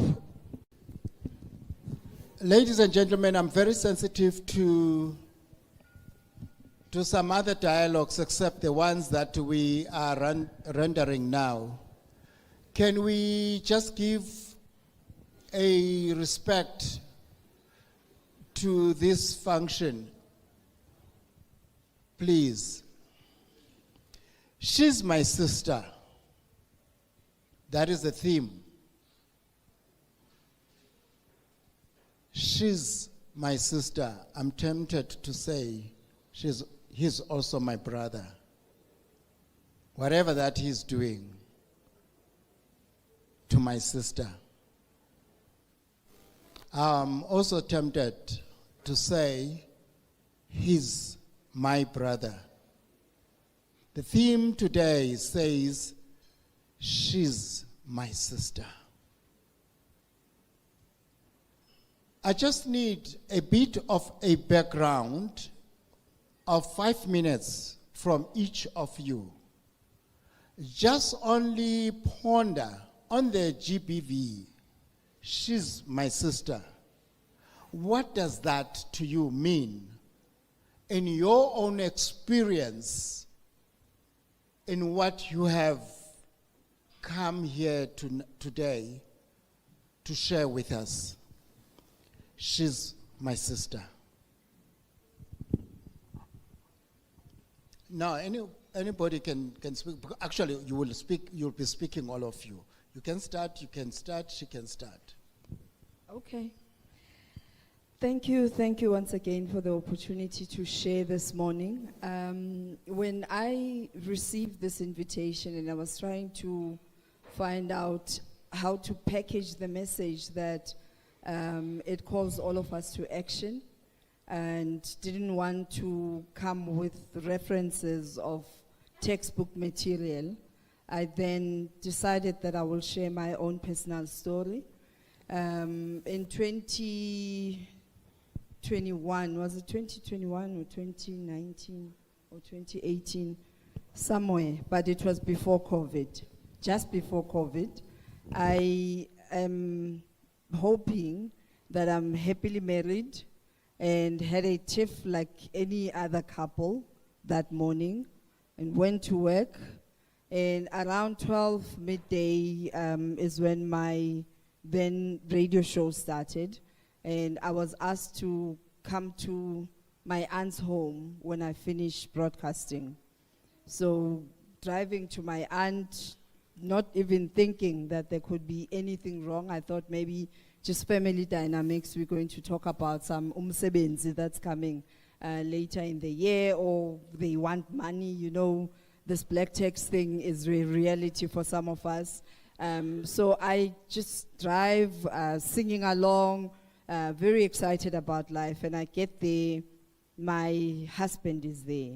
First of all, I have to mention that I got the most public proposal from my Prince Charming, who's not just Prince Charming by title, but by birth. So I was truly a princess at my wedding. For those of you who have access to social media, you can Google. We're on top billing. That's how top class it was. So at some point you need to laugh. Like, why are you so serious? I know you're anxious about the story, but gee, when I throw in some nuggets that are funny, do laugh, please. I give you permission. Otherwise, goodness, we don't have enough tears for GBV. So I then get to my aunt's house, and boom, there's my husband. Okay, what could be happening here? My husband apparently came to tell my family that I'm disrespectful, I'm opinionated, and I need to, what is qeqesha in English? I need to be disciplined so that I can be in order as a wife. So sat there, listened to his side of the story, because my aunt and her husband were the go-betweeners. Sat there, listened to the story, and when it was my turn to speak, because my grandmother taught me that when somebody is speaking, in order for you to not to interject, have water in your mouth and not swallow. So I had the water in order for me to listen to everything. And when everything was said, it was my turn. As soon as I opened my mouth, he could see where my train of thought was heading, that I was dishing out everything, that I am financially abused, I am emotionally abused, I am so much abused, that the only thing that kept us together was the fact that we loved each other. And at that moment, love was not enough. We had way too many challenges, and at the time, I thought we were still working on them. So I then decided, as I was narrating my story, he stood up. Like I had never seen a monster before that day, but on that day, I came across a real life monster. He was just raging with anger. It came for me. I mean, it was scary. To break this, because I was a bit confused. I thought this is just not the man that I was married to. After a slap or two, I decided to grab Doom, because I thought he looks like an insect right now. So I sprayed him with Doom. But on a serious note, I then immediately went to the police station and laid a charge. Because from where I was sitting, when he was asked why he did that, he said he didn't know. And I decided I was not going to sit back and wait for another I don't know. If you don't know why you do something, it means you have the capacity to do it again. So I walked out on my honeymoon still, and needless to say that being a public figure, it was not the easiest of marriages to walk away from, because I was never given privacy to internalize what just happened. And when I phoned my in-laws, when I phoned my in-laws, they said, "What's wrong with you? A woman gets a slap or two. And you can't be doing this public. We are royalty. Royal family can't be that public about into zabo. We are slaza. You are disrespecting the elders." And not only was the pressure in media, in the person that I am, my colleagues, my social standing at the time, and the many other things that followed, And there I was having to deal with an issue of gender-based violence in my own home, being an activist, and so many other things I do. So when I asked where to from here, I laid a charge. A week later, I withdrew the case. And some of you, I know some of you who are in here, tweeted and said things on Facebook. She's a sellout. Why are you withdrawing the case? And I would like to say, when you don't know the situation, when you're not in my shoes, I am your sister. What is our theme? Yes. I am your sister. I am your sister. Please say it, because I'd like to hear it today. Because the next day after reporting, the stuff that I read was saying to me, we don't have each other's backs. Can you say this with me? You are my sister. No, say it that you are my sister. I need to hear you. I don't hear you right now. I am? Thank you. Thank you for that. Because you don't know the stuff that it does when your sisters pick sides. The reason I withdrew the case, it took them 2 weeks to arrest him. When they eventually arrested him, he had given them excuses like, I'm in a board meeting, I can't come to the police station. We have a royal imbizo. I can't engage myself in such silly things. I was just disciplining my wife. Ningena pinina. Where do you enter? So the reason I withdrew the case, when he was eventually arrested, he's taken into a jail cell that is infested with mice, filthy to the core. Gets there, he's sitting there for 2 days. No case has been heard. Sitting there, raging even more, believing that I hate him. My intention was never for him to be punished. My intention was for him to be rehabilitated, corrected, and given tools on how to engage in conflict. And unfortunately, our system does not accommodate us in that regard.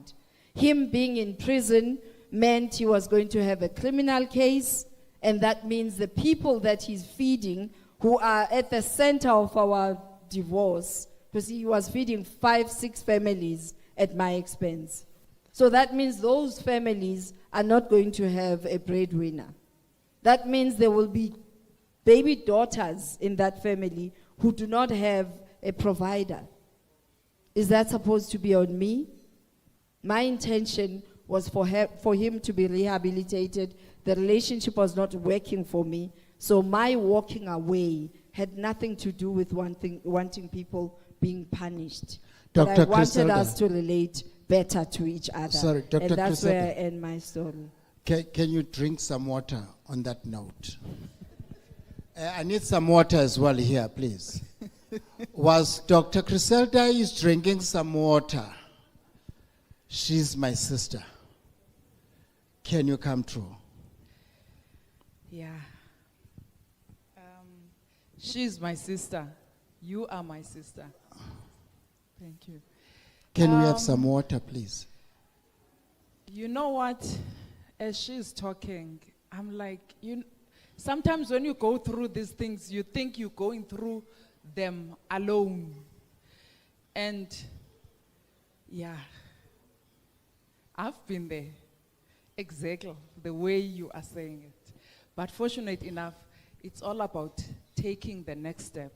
And the next step, with me, let me be honest with you, I love myself. And I love my kids. I run like nobody's business. So that is the best step ever. She is my sister. GBV is a problem in South Africa, especially when it comes, and I don't want to say only my sister, as you said, Faku, even my brother. It is a problem. There's always something that always make me very worried. There's, in our generation as South Africa, there's a generation that has been forgotten. What do I mean by saying there's a generation that has been forgotten? And that generation, when you look at it, is the one that is more affected when it comes to GBV. Thank you for the word. Okay, thanks. Oh, I do have even another one. Okay. When we, prior our liberation, I just want to put it like that, there were some challenges, especially when it comes to empowerment of women. Majority of women were being not taken that seriously, and majority of them, they were not developed enough in a way that when you go back, I'm from rural areas, as I said, Emampondweni. When you go back and check, especially the rural women, they were not empowered enough prior our liberation. Then, post our liberation, when the government took over, they concentrated more when it comes to the youth and the elderly. But now you ask yourself, the person who is 35, 94, what happens? And when you look at it now in our days, that person who was 35 then is 64 or 65, which means if you were never empowered during that time, then tough luck with you, it's over. Because majority of them, they were not working at all, which means they were relying on who? On the husbands for them to be able to survive and for their kids to do what? To survive. And now, why am I coming up with that? It's because when I look at that generation, that is the majority of people who are more affected by GBV. Why? Because independency, they don't know it. They have to stay in situation, though they do not want to be there, because unfortunately, they were not empowered enough, not skilled enough in a way that they can stand for themselves. So there's that generation that always worries me, because when I look at it, even today, those people are, they are 64, which means again, they are going to go to the government pension. When do you start to be in the pension? 65. Which means we still have a lot of people who are still there. Then now coming to the GBV part. You only feel it when you are there, or it happens to the person next to you. It happened to me. I need to be honest with you. I'm one of those people that, as I said, I ran. I had to run. But now when it happens to to a close family, when it happened to my sister, and it happened to my aunt, may their souls rest in peace. It was the most painful thing. Reason with them, me and Crisalda, what did we do? We ran. But with them, they did not. They were not empowered enough that they can stand for themselves. They did not even have finances in a way that they can do what? Make sure they've got kids already. But now they are depending on who? Depending on one person. And that one person, remember, during all that time, is well-skilled, having all the money.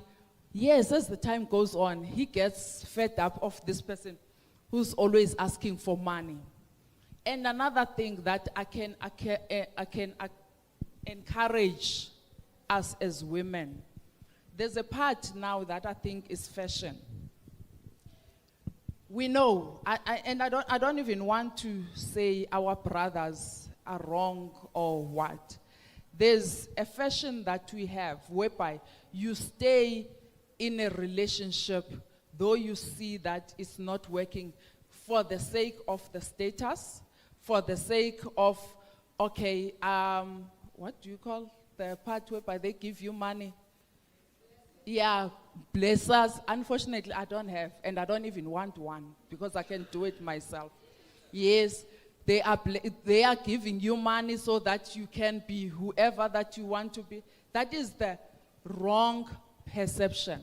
And the worst thing, because that's the one that puts us in a state where we are, whereby you end up as a woman killing your man for the sake of your independence, and then your man kills you for the sake of his independence, because he doesn't know how to get rid of you.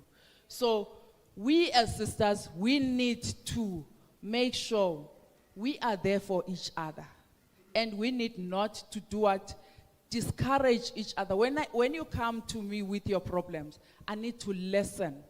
I need not to take decisions for you. I need to be there to support you and trying to find out how can I help instead of me judging you, because that's where we make a mistake. Yes, GBV is a problem and a huge one. We need to be empowered. Can I give you a coffee on that note? Thank you. Let me just lend a coffee. Thank you, Fa. Yes, ma'am. Thank you so much. In my aspect, I'm going to speak it in two ways. The first way I'll speak on in respect to the personal experience that made me have an interest or even gain more knowledge on sexual and reproductive health. I already mentioned when I introduced myself that I have 3 sons. One of my sons had infection on his genitals, and I'm a single mother of those 3 boys. The other one is 22, the other one is 16, and we don't talk that much about their sexual activities or even involvement and how reproductive measures are they taking in terms of contraceptives or even getting acknowledgement from the girls that they are willing to be in a relationship. That experience of him having the infection made me or forced me to ask him, did you sleep with a girl? Because that's the first question that came on board. As our social beliefs is that when a boy sleeps with a girl, you get infection, you get what. So immediately when you have a problem here, it rises to your mind that has he played maliciously? And with that, it made me start engaging with him to say, if you are sleeping with girls, you need to take precautions. You need to use condom. You need to do this, which it was uncomfortable before because of our social beliefs and norms that we grew up on. I'm from the rural area. I've never spoke about the sexual life with the parents. It's something that we speak in the corners.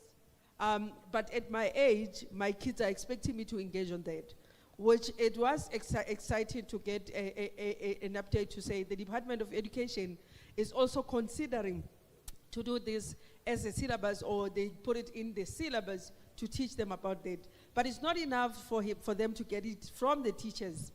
How do we do this and build, she is my sister from the boys' side, calling their sister with responsibility and appreciating them with being a sister, even when they are with their peers. The 16-year boy, I took his phone because my phone had an issue. I borrowed his phone and used his phone. And when I went to WhatsApp, I got an SMS from another friend which is saying, that thing that we spoke about on the bed and breakfast is not possible. I'll just take her to the disabled toilet and we do it. So when you check on that conversation, yes, they'll go to a disabled toilet. They're at school. They might have been taught about the sexual and reproductive measures. But at the disabled toilet, are they going to take precautions? And we now have condoms. We now have information about the sexual activities at schools. But we are not forcing them to go with those condoms to the disabled toilet. So the issue is that, do we instill the beliefs or the norms from our families, from our kids, to appreciate their lives and their sister's life and building it to the future so that we avoid GBV. When we look at the cause of GBV, it does not start when you are old. The background of it, when we check on statistics, is that kids get exposed to the families that are abusive, and they take it as a life. A man became a man. Even in his family in the future, he's going to say, I'm a man. He's going to say, I was just reprimanding you, by just putting a slap on you, but can we teach them to know that I don't have to be reprimanded by my partner. We can communicate together. So it's not only speaking to women. We are women in this room, but we are parents. We have boy child. How do we make our boy child appreciate their sisters? How do we make our boy child reduce the statistics that we have on GBV? Thank you. And number 2? The second one, I'm speaking about the professional way to say to those that are survivors of GBV and those that are victims of GBV, there's ways there where we need to acknowledge ourselves and explore ourselves in terms of the capabilities that we have.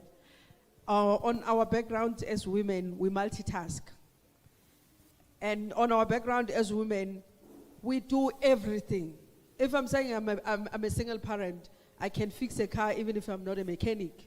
But for my kids to have access to a mobility. If a fence is broken, I can fix the fence, being a woman. And I'm also cooking. So there's opportunities that we have the capability, but we are just not acknowledging them. In the professional role that I'm working is that to say, women, recognize your capability and seek out support in terms of empowerment, and let's empower ourselves economically so that we make our economy the best for the future. Thank you. Thank you. Now, ladies and gentlemen, I'm taking this to the floor. If you don't take it, now other people across our neighboring African states, they're starting to ask some questions. But before I could go to that, we all understand what we have been exposed to. You know it in your own little corner. Can you see proper on this side? Oh, thank you. Now, having said that, having listened to my panel, one of the things that comes to my brain is, so what? With listening to the story, so what? And what next? I didn't say who's next. What? Because we are talking about an issue. The issue is GBV. So what? And what next? I'm not a priest, but this thing, it makes me to say, hallelujah. Now, having heard from my panelists, I'm just putting it to you now. So what? And what next? So I need anybody on the floor, if you have a question or a contribution to the so what and what next. Otherwise, I don't want us to be crying babies. We need to come up with solutions. We need to help and assist each other. You are, she is my sister. And so what?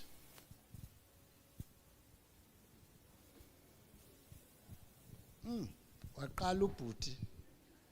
The gentleman is starting. Where is our roving mic?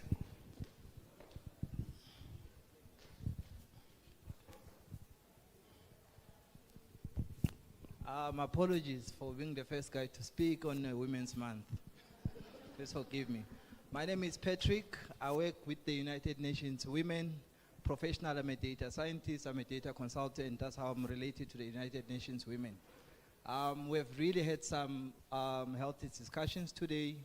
In the context of so what, I can be biased a bit and say within the United Nations Women, it is an entity which is solely dedicated to supporting women in various spaces, across different socioeconomic spaces. In the context of what we are discussing today, Apparently, he can't hear me. In the context of what we're discussing today, which is GPV, United Nations does have a fully dedicated program called Ending Violence on Women and Children.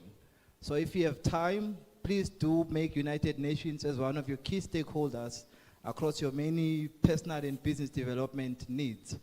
Personally, I'll be here today to talk about you in terms of women and economic empowerment. You'll see behind there we have banners which are written United Nations. We have something called Buy From Women. It's an enabler to support different women in the business space, including GPV survivors. Thank you.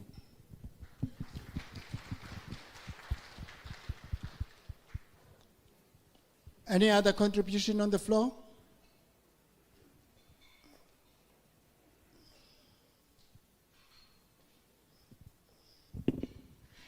Hello, my name is Fatima, and I'm from a company called Smart Kids.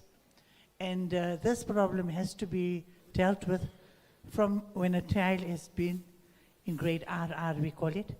So we have to put our minds together to think how we're going to start, because if you look at the government as such, and our president has said that he's now formalizing grade RR as an education that will come into normal functional schools.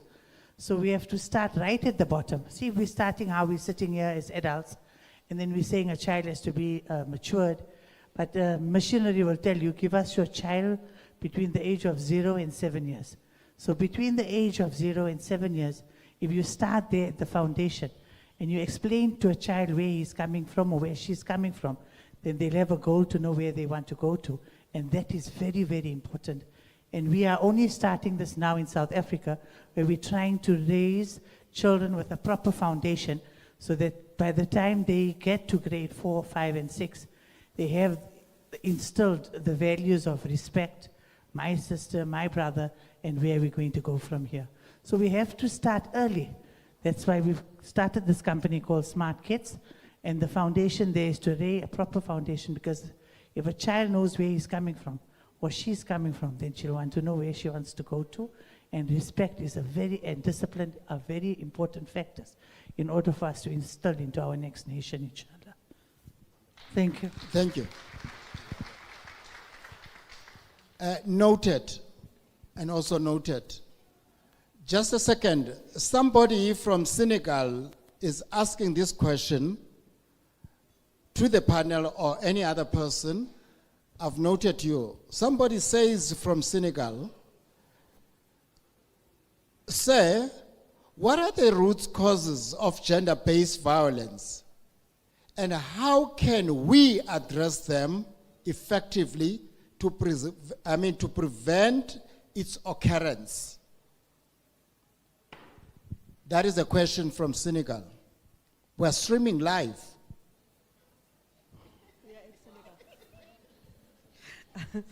Okay, my input on that is that what has been revealed by statistics or by researches that were done by academics is that the causes, it's unemployment, it's poverty, and inequality within the families or even within the working space. And in respect to addressing that is that with unemployment, we know that there's a lack of jobs. There's a lot of people that are not working, of which what we can do is that can we engage on economic activities that are able to create jobs, not to have a formal jobs, but being active on your own capability. Can we appreciate the skills that we have around and support them to create other jobs? I'm happy to be part of this industry today, because this industry it's an industry that creates a lot of work of jobs that does not need somebody to have an honors or masters, because we have disadvantaged people that they have capabilities in terms of skills, but they are not educated. When government advertise jobs, it has requirements in terms of experience, it has in terms of qualifications. So in this aspect is that, can we groom the capabilities that we have within our country and support the skills that we have, and even put it in a commercial way to make sustainability on it? Thank you. I would add onto that list socialization, religion, because some religious practices portray women as weak, and it's a conversation that is ongoing. Socialization in how we raise our boys. As women, we're quick to saying that men are trash. Who gave birth to the trash? Who is raising the trash? Those are questions that we need to answer. That as we point a finger, what is our contribution in the monsters that we have created in our homes? Thank you. Just to add on that, I think the best way again is to start from 0 instead of us starting from 5. As she just said, we need to start from the ground and teach our kids, especially when it comes to loving each other. And then again, going to the skills. In South Africa, I would like to emphasize as a skilled person that please sitters, they need to make sure that they go out there and make it a point that they empower a lot of people so that we give skills to the people. Because sometimes we would think people are skilled, but they are skilled in wrong places. So I would love to emphasize on that again, when it comes to sisters, that they must please support a lot. Thanks. You are my sister. Noted. Thank you. And he is my brother. Thank you. I have a sister who I worry about. And my question is, Bulela, I just heard you say that your sister and your aunt died. And it's not my sister, it's a friend. And how do you help someone who doesn't want to be helped, who is in an abusive relationship? Because we're having this awareness, we're having these conversations, but we probably all know someone who we know could be helped, but they don't want our help. You know what? That is such a difficult question to answer. When I talked before, I said we need to avoid the part whereby as women we get into a relationship because of status or we have a reason. It is not easy at all, because in my situation with my sister and my aunt, they never, let me be honest, as I'm sitting here, especially with my sister, when I used to look at her and my brother, I used to say they are the best couple in the world. I used to envy them when I was growing up, not realizing that she was beaten every day because we were not staying with them. And when they come to our house, they would come as those people who are the best couple ever. Until one day, it was 2000, when she came and she called me, because by then it was my first year in tertiary. And she was, Bulela, I want to move in with you, because I was staying in Durban by then. Even then, because she didn't say it in a way that I've got a problem with your brother. It was as if, okay, I want to move in because she wanted to go to United States. I said yes. That same night, after 10 o'clock at night, that night, then the call, because after that she left to her house, a call came that she's been shot, beaten, everything, and then he shot himself after that.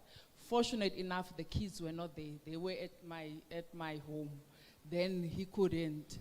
So it's just to answer you, it's one of those things because people hide it. It was hidden in a way that even today, I don't even know. The only person who picked it up, it was my other sister, because she stayed for a week with them. One day, my sister came running naked, and it was raining. That's when she picked it up, but already it was late. So it's one of those things that is not easy because people, they hide it, which means somehow, as we are saying, we need to teach people, we need to talk. We need to talk. And we need not feel embarrassed, because that's another thing. Embarrassed that you are going through such things. So it's not an easy part, but it's a matter of we need to encourage each other. We need to talk. And we are there for each other. and support each other. Thanks. Thank you. We've got quite a number of questions as well that are coming from our neighboring African states. Can you also give my sister here? Good day. My name Thank is you. Vanessa Kumete. I'm from a printing company called Screenline. Tata, to answer your question of so what, it's all we can do now is to get out. Walk away, run. Because we cannot depend, unfortunately, on our government system to help us with this. So the best advice as a woman that comes also from GBV is walk away. Build yourself as women, empower yourselves. Depending on another person, whether it's a man or a woman, is not going to help you. So if the first slap shouldn't say, he was drunk. Walk away, run. Ma'am Criselda, I think out of 10 women that were mocking you and laughing at you and making jokes, there was probably 2 that were supporting you. The 2 was everything, because you're still here today, you're still standing. So we thank the few women that gave you the support, and to those that didn't and that were mocking you, the lady said karma. So well done, and thank you. I thank you. It's getting hot. And I suppose just to strengthen that, that as you have managed the courage to walk away, find sisters who need to have the same courage to walk away. To answer your question, sometimes just building trust, you are creating an enabling environment for her to speak. We may not be aware in the words that we use. We build walls with people who are abused. Because you come and you say things that are suggesting that if I were to confide in you, you are going to judge me. So be mindful around victims. What you say will either make them trust you and ask for help from you or flee. Thank you. Before I take this other question from Gabon, do we have any person around here? Yes, ma'am. Where is my roving mic?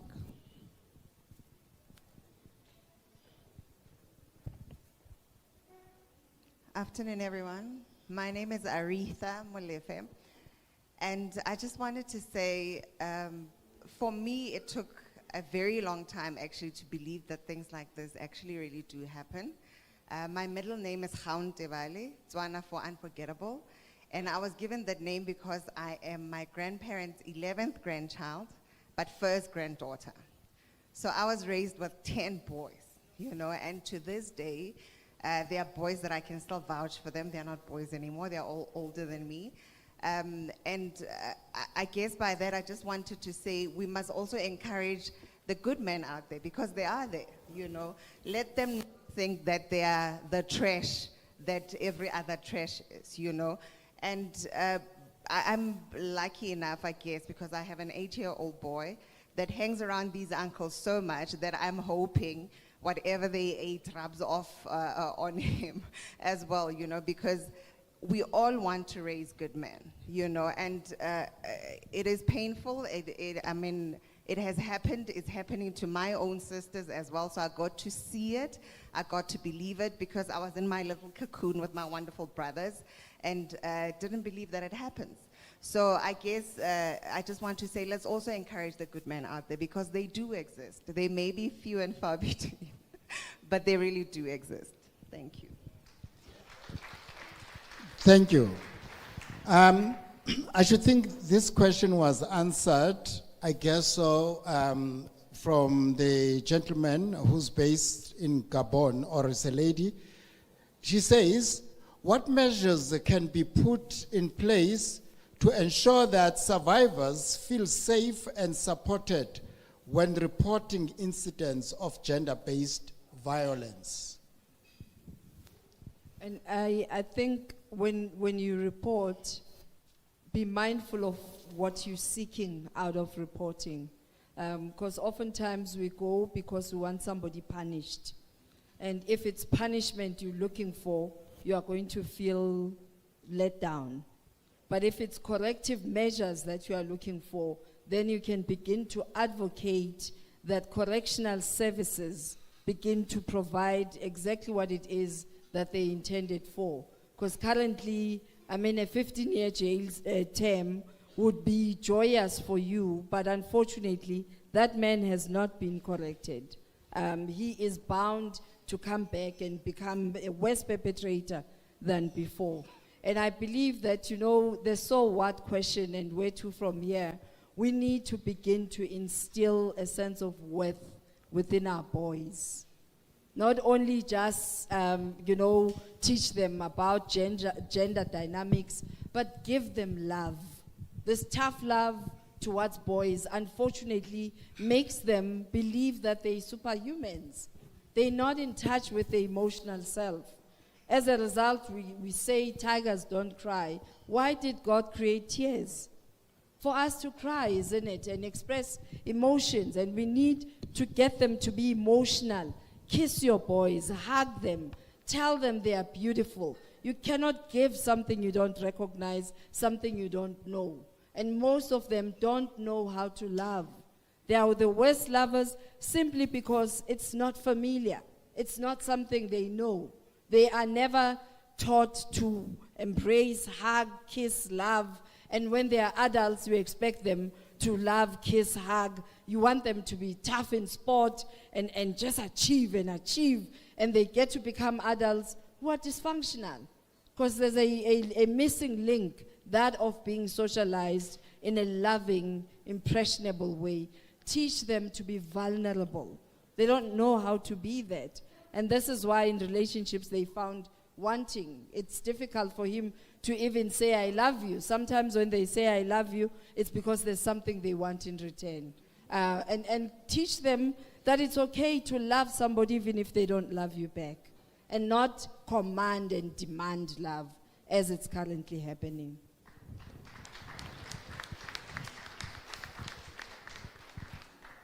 Another person on the floor before I get to Burkina Faso.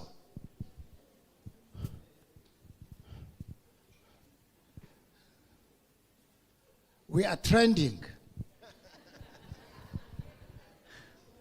Thank you so much. My name is Queen. Please, ma'am, stand up so that you can be seen by Burkina Faso. Yes. All right, thank you so much. My name is Queen. I just wanted to say as well, from the sisterlyhood side, that we shouldn't judge each other. When your sister comes to you and say, I'm experiencing gender-based violence, we usually go and say, what are you doing wrong? And that alone breaks the other person that's trying to reach out to you. So I just wanted to say, let's not do that. Let's just have that heart to say, let's talk about it. Let's understand what's going on. How can I help you? So I just wanted to say that. Thank you.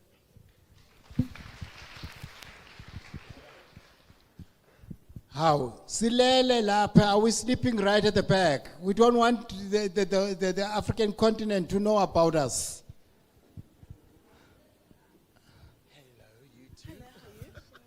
Hello, everyone. Hi. I'm Dombi from Gunston Strandwick Mlambo Attorneys. I don't have a question, but I have a comment that in the legal space, we've worked with domestic violence cases. And what I've seen, which was very, very disappointing for me, is whenever you call the police, for example, if you've been attacked with no protection order, oftentimes the police will say, no, ma'am, we cannot assist you. Right now, you need to go to the domestic violence court and to actually open a case and obtain an interim order. For me, that's quite disappointing because a crime has been committed, and sometimes even when the evidence is there, sometimes the police will decide not to intervene because there's no protection order in place. I think our law in that space needs to develop. I'm not saying it happens in all cases, but in most of the cases that I've seen in practice, that's the stance that they take. So just a comment, and yeah, that's my 2 cents. Thank you very much. Don't worry, you are protected. From Burkina Faso, the question says, What are the best practices for training law enforcement? Umamele. Ausi? The legal firm? I'm sure you'll assist this person from Burkina Faso as well. Yes, please.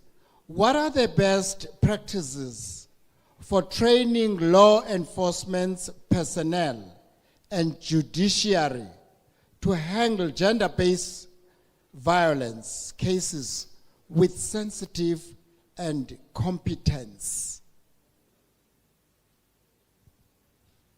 Okay, we'll be coming.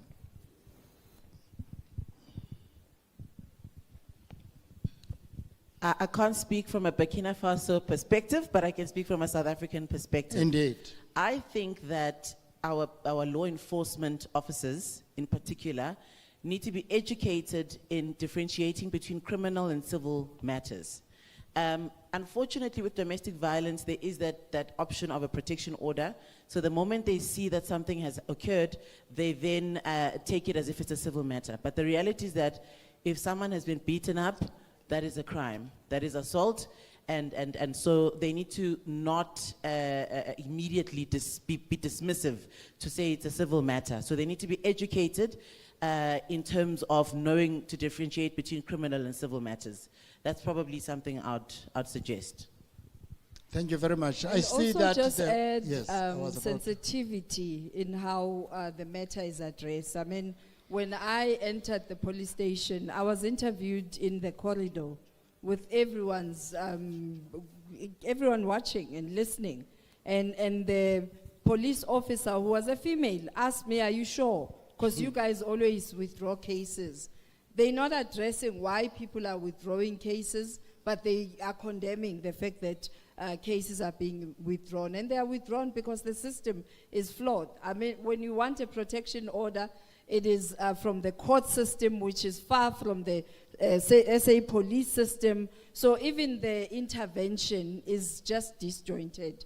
It's not seamless. We need police stations that will address gender-based violence in its entirety, that there's a one-stop shop. When you enter, you find a psychologist, a counselor, you find a police officer who is sensitized on issues of gender-based violence, because you walk in there, when the police officer asks you, "Are you sure you want to open a case? Are you sure you don't want to talk it over?" You're already there all bruised up, and you're being asked if you are sure. And of course, when you are being asked, "Are you sure?" you also internalize the question, "Am I really sure?" And you become doubtful. So if we can just, and sometimes even the ones who are opening, or whom you are opening the case with, are victims themselves. Victims of violence or perpetrators of violence. Noted and noted. Let's just only handle one particular person from Congo Republic. Here's a question before yours. What role can the media play in shaping public perception and understanding of gender-based violence? And how can media outlets be encouraged to report on the issue responsible? Anybody from the media? Okay. Oh, you wanted to come through? No, she's got her own question, and the gentleman there, she's got her own question. You want to come in here? Usis Criselda will answer on the media part. Okay, I think I'll just put just a little bit when it comes to it. The media, I think at the present moment, when it comes to gender-based violence, there is something that is happening, but now the challenge is one. When it happens, the news that go out that are so distorted, it just makes even what they are trying to put out there as something that is affecting people, it makes everything the worst part of it, because immediately it happens. Now the questions, as she was saying, are you sure? maybe this person, no, you are the one who was at the wrong and all those things. They just make everything that they are putting out there as an awareness, as no longer an awareness. As a broadcaster, I would like to speak to my colleagues and peers and say, even your media darlings are potential perpetrators of violence. Because oftentimes reporting is based on who we favor, who's newsworthy, who makes more headlines. Because if it's a person that I fancy, then my view and presenting of the story is distorted. Use labor laws, use the legal definitions of what violence is, especially on gender-based violence, and not what you feel. Because sometimes, I mean, I look at many of these personalities with different cases that are going on. If that individual is favored, they tend to be biased in how the content and context is presented. So focus on the law, what the law says, what is the definition of any form of harassment, abuse, use that as the basis of your context, as opposed to, but una bearing, what was this person wearing? This person was violated in a club. What were you doing at a club as a woman at 2 a.m.? I mean, those are some of the questions that you get, and questions that are not helping us with where we are. I'm left now with 5 minutes. Let me give you, where's the mic? Oh. In my hand. Oh. I don't want to speak on, I want to go back just to the reporting the crime and in a gender violence-based place. There are organizations that are helping women that don't have the resources to be able to go into a police station or the courage to go into a police station, which is Green Door Deep Slurt. There's a man by the name of Brown who started in 2013, and he takes women through the police process and helps them get courage to talk to the police and actually report a crime that has been committed. So although we've spoken about the downfall of the police organization or the police that have done this, that don't allow us to be approachable or allow the space to be approachable, there are places that are doing it. So I just wanted to add that in. Yes, another hand. Oh, noted. Good morning, everyone. My name is Marjorie, and I just have a comment. I don't have a question. So this is something that's very close to my heart. I grew up in a home where this happened frequently. I saw a marriage for about 32 years where this was a regular thing that was happening. And I think one thing that we sometimes forget about is, yes, there are females being victims in the situations, but we seldom forget about the kids that is raised in these situations. And I think the lady, I remember someone mentioned earlier that there's an organization helping with kids. I think it's very important also never to underestimate or not to take kids not to take them seriously when they say or speak out that something is not right at home. Listen to kids. There's something in the message that they're trying to get out there to adults that is sometimes more important than what we think it is. And I think the message to kids, standing where I am today and I look back on things that I've been through, I think it's very important for us as adults to also let kids know that you are not your situation.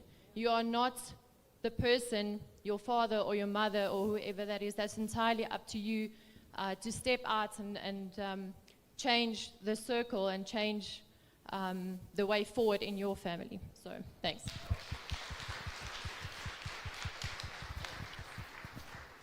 Sir, yellow jacket, Kaizer Chiefs. Ma'am. Madam. Huh? Okay, thank you.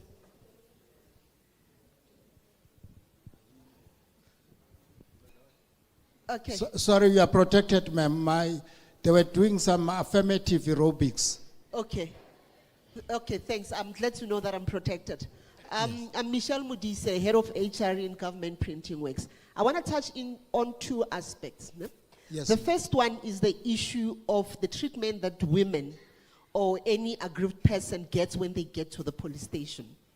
Coming from HR and understanding the importance of employee wellness, I feel that the people that are meant to serve us, they are themselves burdened. They do not have the necessary support that equip them, that rehabilitate them. Griselda just indicated that some of the very same police that are supposed to serve us are burdened with their own issues. Some of them are victims themselves. And you are coming to me to relay your story, I'm a victim. Instead of listening to me, you are touching onto the nerve that reminds me of my own burden. How am I going to save you? In that moment, I'm fighting the thought that I'm trying to suppress of my own sufferings instead of giving you an ear. So I'm making an appeal to employers sitting here to say, what are we doing in terms of empowering our own people, making sure that the 8 hours that they spend in our premises, they leave them being equipped and understanding the impact of their behavior to their family, to their society. They spend 8 hours at work. And if our workplace are not in such a way that we educate the perpetrators and make them aware of their behavior, the impact and the likelihood of what could happen, and the victims that are dying in silence, to make them aware that there is help out there. Those are the programs that need to be driven from an employer's point of view, so that we've got the society that understands us. Because you spend 8 hours at work, 2 hours traveling from home. When you get home, you are approached or you are welcomed by a slap on the face. Do you even have time to think about where to go when tomorrow you are expected to be at work and deliver? So we need to play our part as employers and make sure that our wellness programs are empowering and also accommodating enough, whereby employees that are burdened can also come to us and talk. And in most cases, you find that those HR officers, I'm sorry, I'm going to come back to HR, are led by women. That introspection of saying, as women, are we also encouraging people to talk? Are we supporting? And even we, women that are leading, are we empowered enough? Have we dealt with our own demons? Because instead of listening, we impart our pain on those that we are supposed to save. So I'm appealing to employers, do what's right. Cure yourself as leaders, as women in leadership.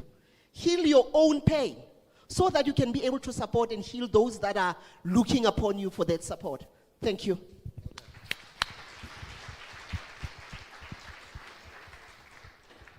She's my sister. You are my. Ladies and gentlemen, a flower cannot blossom without sunshine, and a man cannot live without water. Without women. A man, not as a gender, a human being cannot live without love.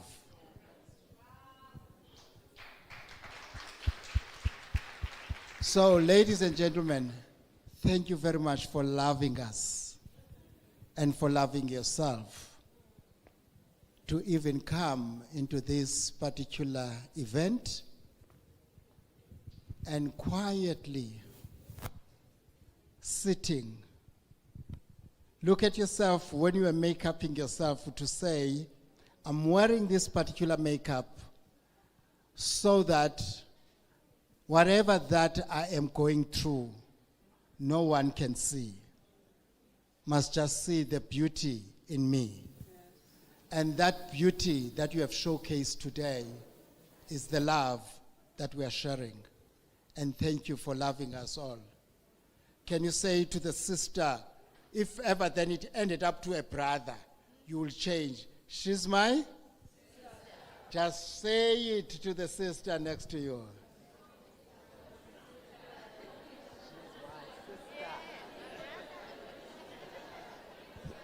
To my panel, thank you very much, ladies and gentlemen. To my panel,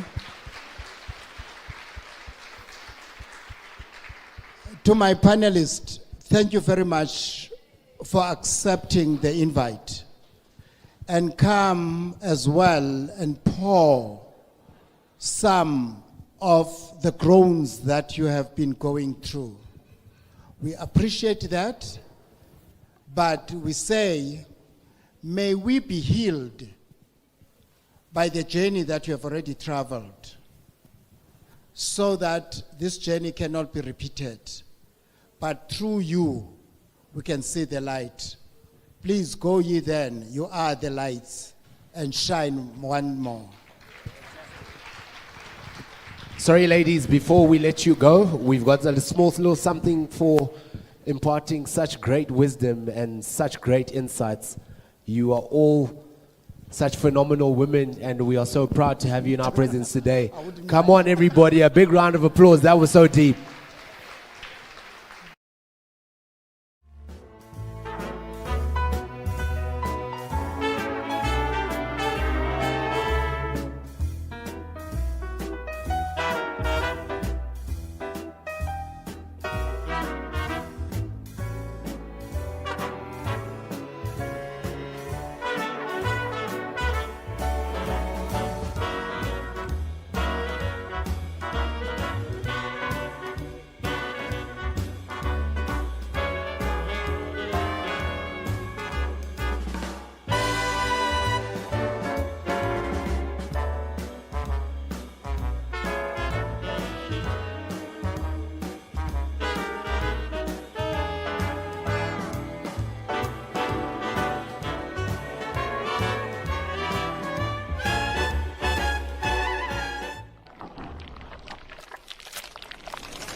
The first designer that is going to come out here, and please, ladies and gentlemen, put your hands together and your money out of your pockets. You are going to see quite a number of designers, and there's only 5 of designers showcasing 5 collection. So I was told that it's almost 200 people that are here. Is that a fact? Including myself or excluding myself? Now, what it means, these designers, they need your support. These are still emerging designers. These are the designers that some of them were supported in their program by FPNM CETA, which is Fiber Processing and Manufacturing CETA, under Dr. Felen Yende. So please, when you see these things, these are not the products that they are showcasing, are not for entertainment. They are just only wanting to prickle your eye, so that at the end of the day, you can go deeply into your pocket, buy local, support local, buy from women. And these are women that are going to showcase their product right here. And I know after this, they will be signing a contract with UNICEF. They said they've got some dollars on the other side. You know, I ran to $1, it's a lot of money, eh? So here we go. The first designer. Mr. DJ, hit us with the first song. A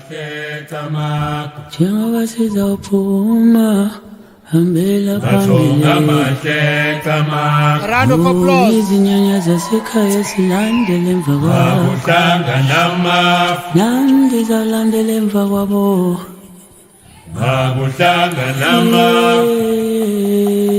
Matonga mateka matonga mateka magutanga nama magutanga nama matonga mateka Khasi. Round of applause for Lee Khasi. magutanga nama matonga mateka Matonga mateka Mamushanga nama Mamushanga nama Matonga mateka Matonga mateka Mamushanga nama Mamushanga nama Matonga mateka Matonga mateka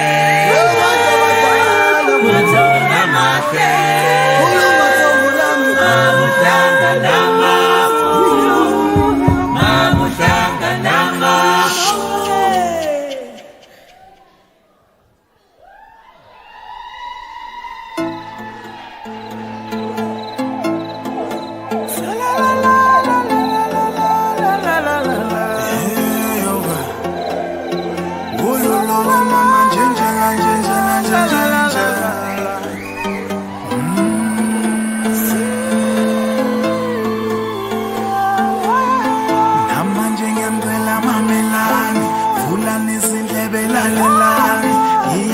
This is what we say, more or less. Hlala nethezeke ngixoxe nami nyanyaza kwaZulu nami kuthi ninguba nikhumbulani bayede ngonyane kandaba simamviyo viyo thila masihlangana bayede. This is what we showcase when we say more or less. Ehlisitho ngolokubumbana ehlisitho ngolokuthandana ngebutho likabhambatha sondeka diko nasekandaya thokoza thokoza thongolami thokoza thokoza. This is your designer. A round of applause for Lee Khasi. Round of applause for Lee Khasi. Inspired by the Xhosa range creation. Thokoza thongola misayisa sange sobonisa ngethemba lokuthi ngomsolami lona lizohloba njengensimu yase-Eden ingekho noyedwa oseyona. Ladies and gentlemen, round of applause for Lee Khasi. Lee Khasi.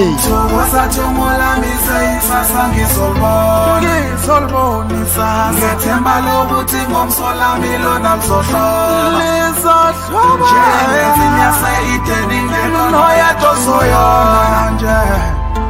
Thokoza thongola londle nopapekanda thokoza dozlamanzi mdawo thokoza. Yeah, ne? Happy Women's Month.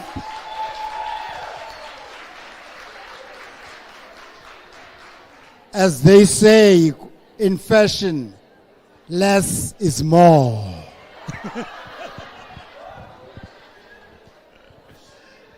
Less is more. Ladies and gentlemen, our next designer is none other than Tsukudu Pasha. Tsukudu Pasha, Mr. DJ, hit us.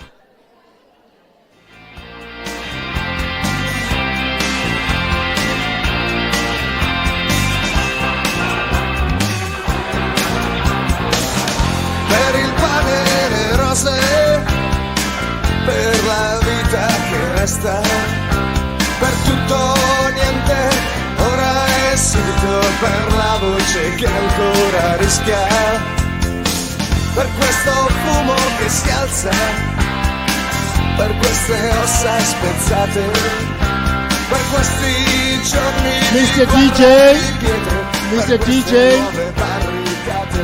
Mr. DJ, the song for Aluta Continua, please. Guys.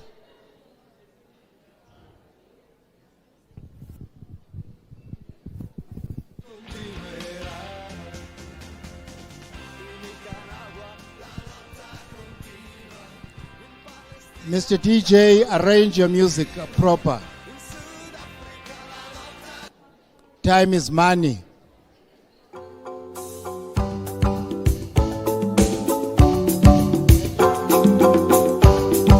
That's what we know. Ladies and gentlemen,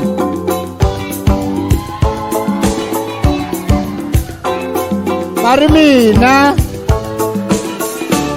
My people, open your eyes and answer the call of the drum. Frelimo, Frelimo, Samora Mashe, Samora Mashe. Sukutu Pasha.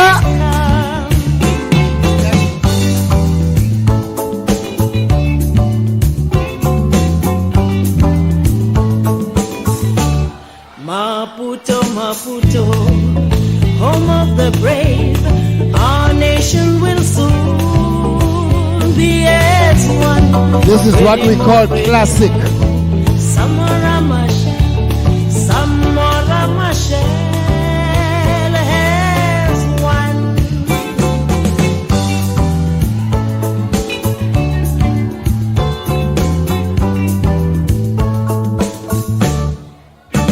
Mozambique, aluta continua,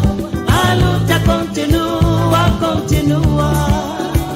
Mozambique, aluta continua, continua.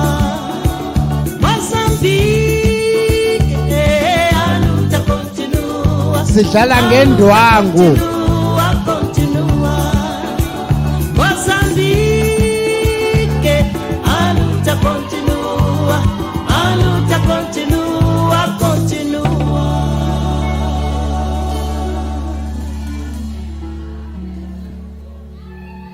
And to those who have given their lives, praises to thee. Breaking the norm. Husbands and wives, all thy children shall reap what you've sown. This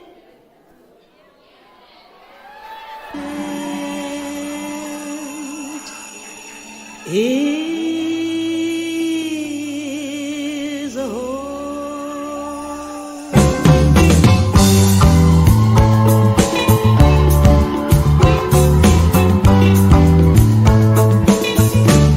My brothers and sisters, stand up and sing. Eduardo Montani is not gone. Frelimo, your eternal flame has shown us the light of dawn.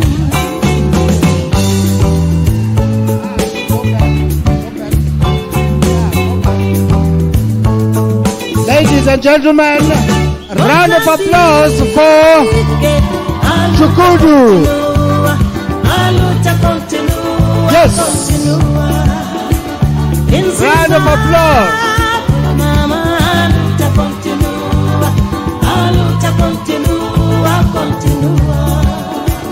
In Botswana, Round of applause for Chukudu. In Zambia, aluta continua, continua. In Angola, aluta continua, continua. In Namibia, aluta continua, continua. Round of applause, ladies and gentlemen, for the well-deserved designer, Mr. DJ Aluta Continua. Now we are at Ritumezi, designs that will be showcased now. I'm sure you've already tried to see which design that you are going to buy, is it not so? Okay. At the back, you will see the designers' actually products. or cards will be displayed at the back. After the whole function, you can go and interact with the designer so that you can plan your next event and your next dress code. And especially for those that didn't follow the theme. We had the theme for this function. And we said the theme is what? The theme is what? Yes. And who are those that didn't get the memo, but they got the invitation? Mr. DJ, are we ready for the next designer whilst we are trying to get some money? Bring back our money for those that didn't get the theme. All right. Next designer, I'll please. smile, I know what it takes to fool this town. I'll do it till the sun goes down and all through the night time. Oh yeah, I'll tell you what you wanna hear. Keep my sunglasses on while I shed a tear. It's never the right time. Yeah. I put my arm around so you are strong I am. I put my Round of applause, please. I'm unstoppable. I'm a Porsche with no brakes. I'm invincible. And I win every single game. I'm so powerful. I don't need batteries to play. I'm so confident. Yeah, I'm unstoppable today. Unstoppable today. Unstoppable today. Unstoppable today. Yeah, I'm unstoppable today. Break down, only alone I will cry out now. You'll never see what's hiding out deep down. Yeah, I know, I've heard that to let you feel and show is the only way to make friendships grow, but I'm too afraid now. Yeah, I put my arm around Viva! Gender-based violence.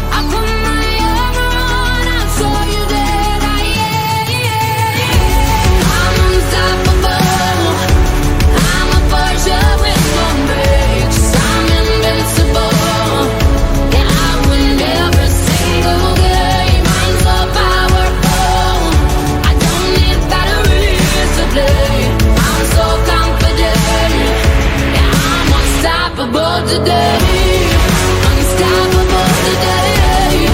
unstoppable today. Ladies and gentlemen, put your hands together. Here's the designer. Hey, read to me. Unstoppable today, I'm unstoppable today. I put my arm around, show you how strong I am. I put my show you that I am. I'm unstoppable. I'm a Porsche with no brakes. I'm invincible. Yeah, I win every single game. I'm so powerful. I don't need batteries to play. I'm so confident. Support local lekker. Round of applause for Faith.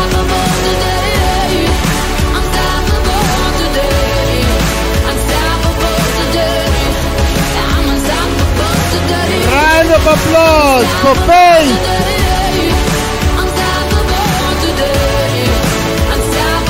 Mr. DJ, fuse that one in. Let's get another designer. She's my, and I'm your.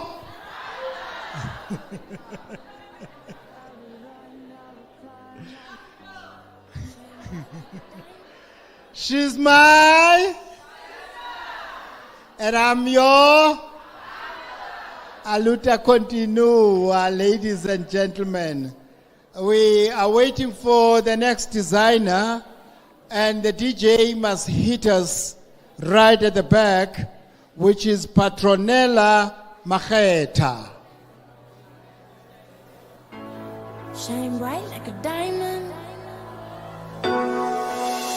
All right, Fine light hit in a us. beautiful sea. I choose to be happy. You and I, we're like diamonds in the sky. You're a shooting star, I see, a vision of ecstasy. When you hold me, I'm alive.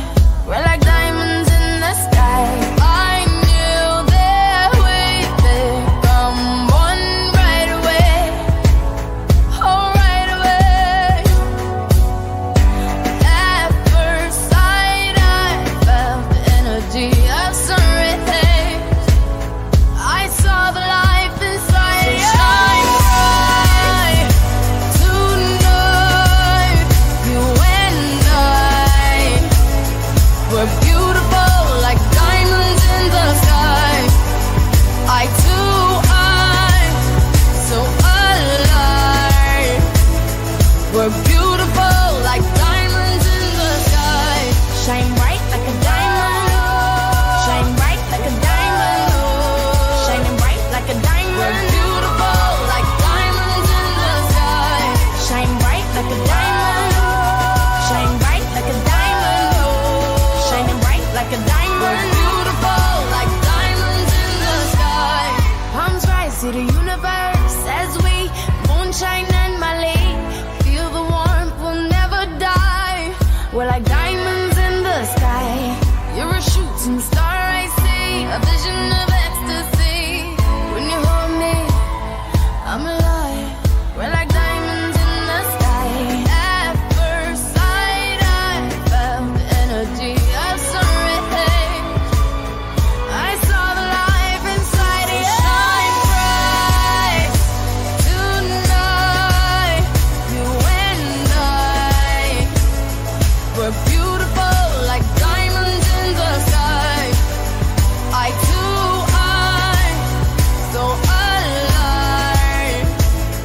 We're beautiful like diamonds in the sky. Ladies and gentlemen, here's your designer. All right. Shining bright like a diamond. We're beautiful like diamonds in the sky. Shine bright like a diamond. Shine bright like a diamond. Shining bright like a diamond. We're beautiful like diamonds in the sky. Shine bright like a diamond. Shine bright like a diamond. Shine bright like a diamond. So shine bright tonight. You and I, we're beautiful like diamonds in the sky. I too, I'm so alive. We're beautiful like diamonds in the sky. Shine bright like a Round of applause, ladies and gentlemen. Macheta, she has made it. Round of applause. These are young and upcoming designers that are looking for an opportunity in the mainstream.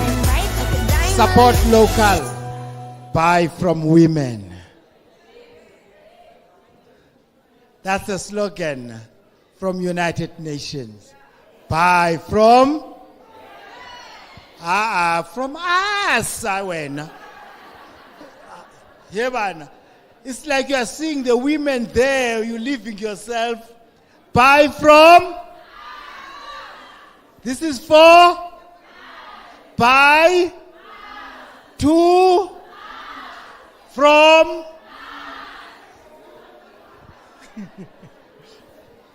That's women empowerment. Start with me before it goes to the neighbor. All right. Mr. DJ, are we ready for this function? Our last and the finale designer. Our last and the finale designer, so that we can get into another business of the day. I know abanye benu bathi ngaste silalela. Asihambi la, sizolala la. That you know, ne? Whatever it is what it is. My point exactly. Mr. DJ, our last designer.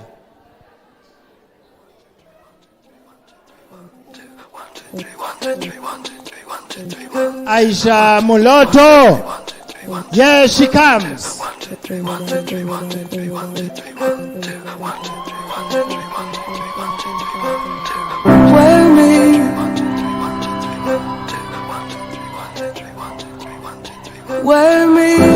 Aisha Muloto, one of the finalists on Bukani Fashion Awards. It's all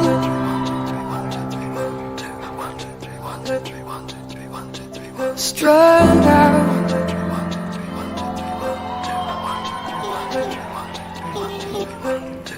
You found Aisha Muloto caters for everyone, what carried you. even for fuller figures. Fall out.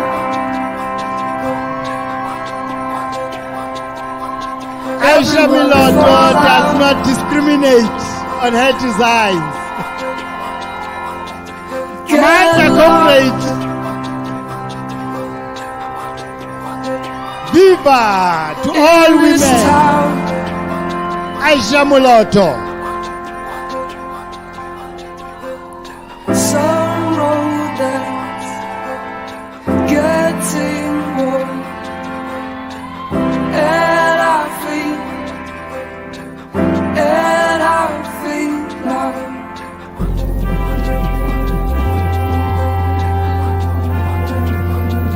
'Cause I got older, and we got tired. Aisha Muloto's designs.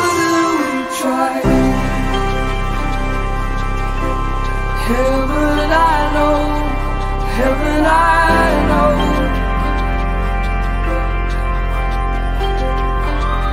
Yeah, I got older, and we got tired. Heaven I know that we tried.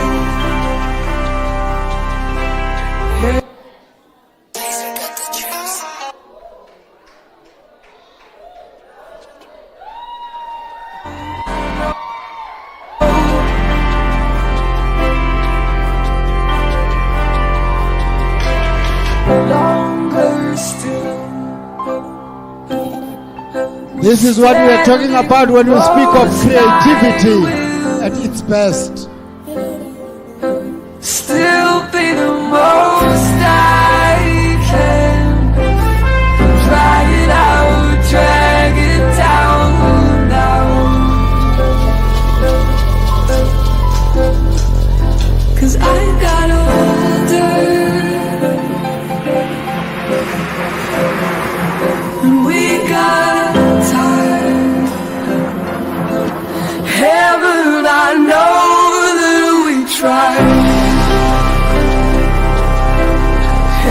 Round of applause for the finale command by Aisha Muloto. Aisha Muloto, ladies and gentlemen, I present Aisha Muloto.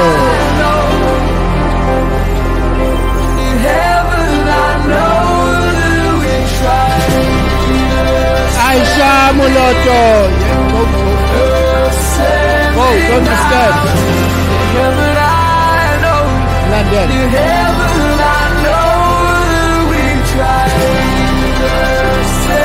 Yes, yes, yes. Aisha Muloto. Aisha Muloto.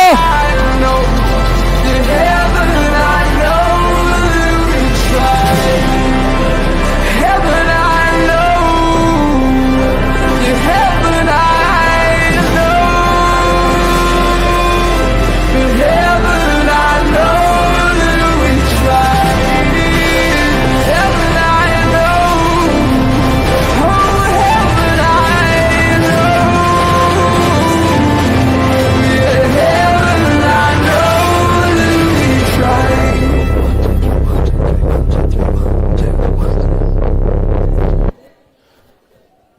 Ladies and gentlemen, a round of applause for all.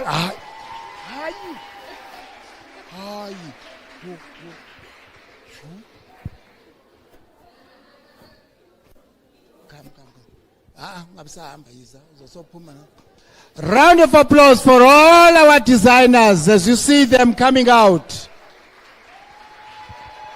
Yeah, our designers.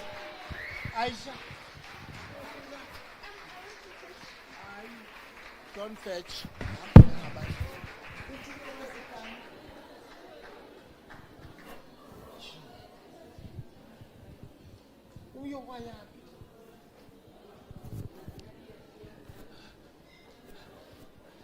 Ladies and gentlemen, here are the young and upcoming designers. Here are the future designers. Come on, women in print. Round of applause. Let me hear you raise the roof right now. Yes, yes. Such great talent. Oh, we are so proud of you, young ladies. I think you're going very far. I know there's some orders on that table, that table, that table. So we are going to look after you. We appreciate you on behalf of Printing SA and the FPNM CETA. We appreciate you and thank you so much. And keep going. Keep going.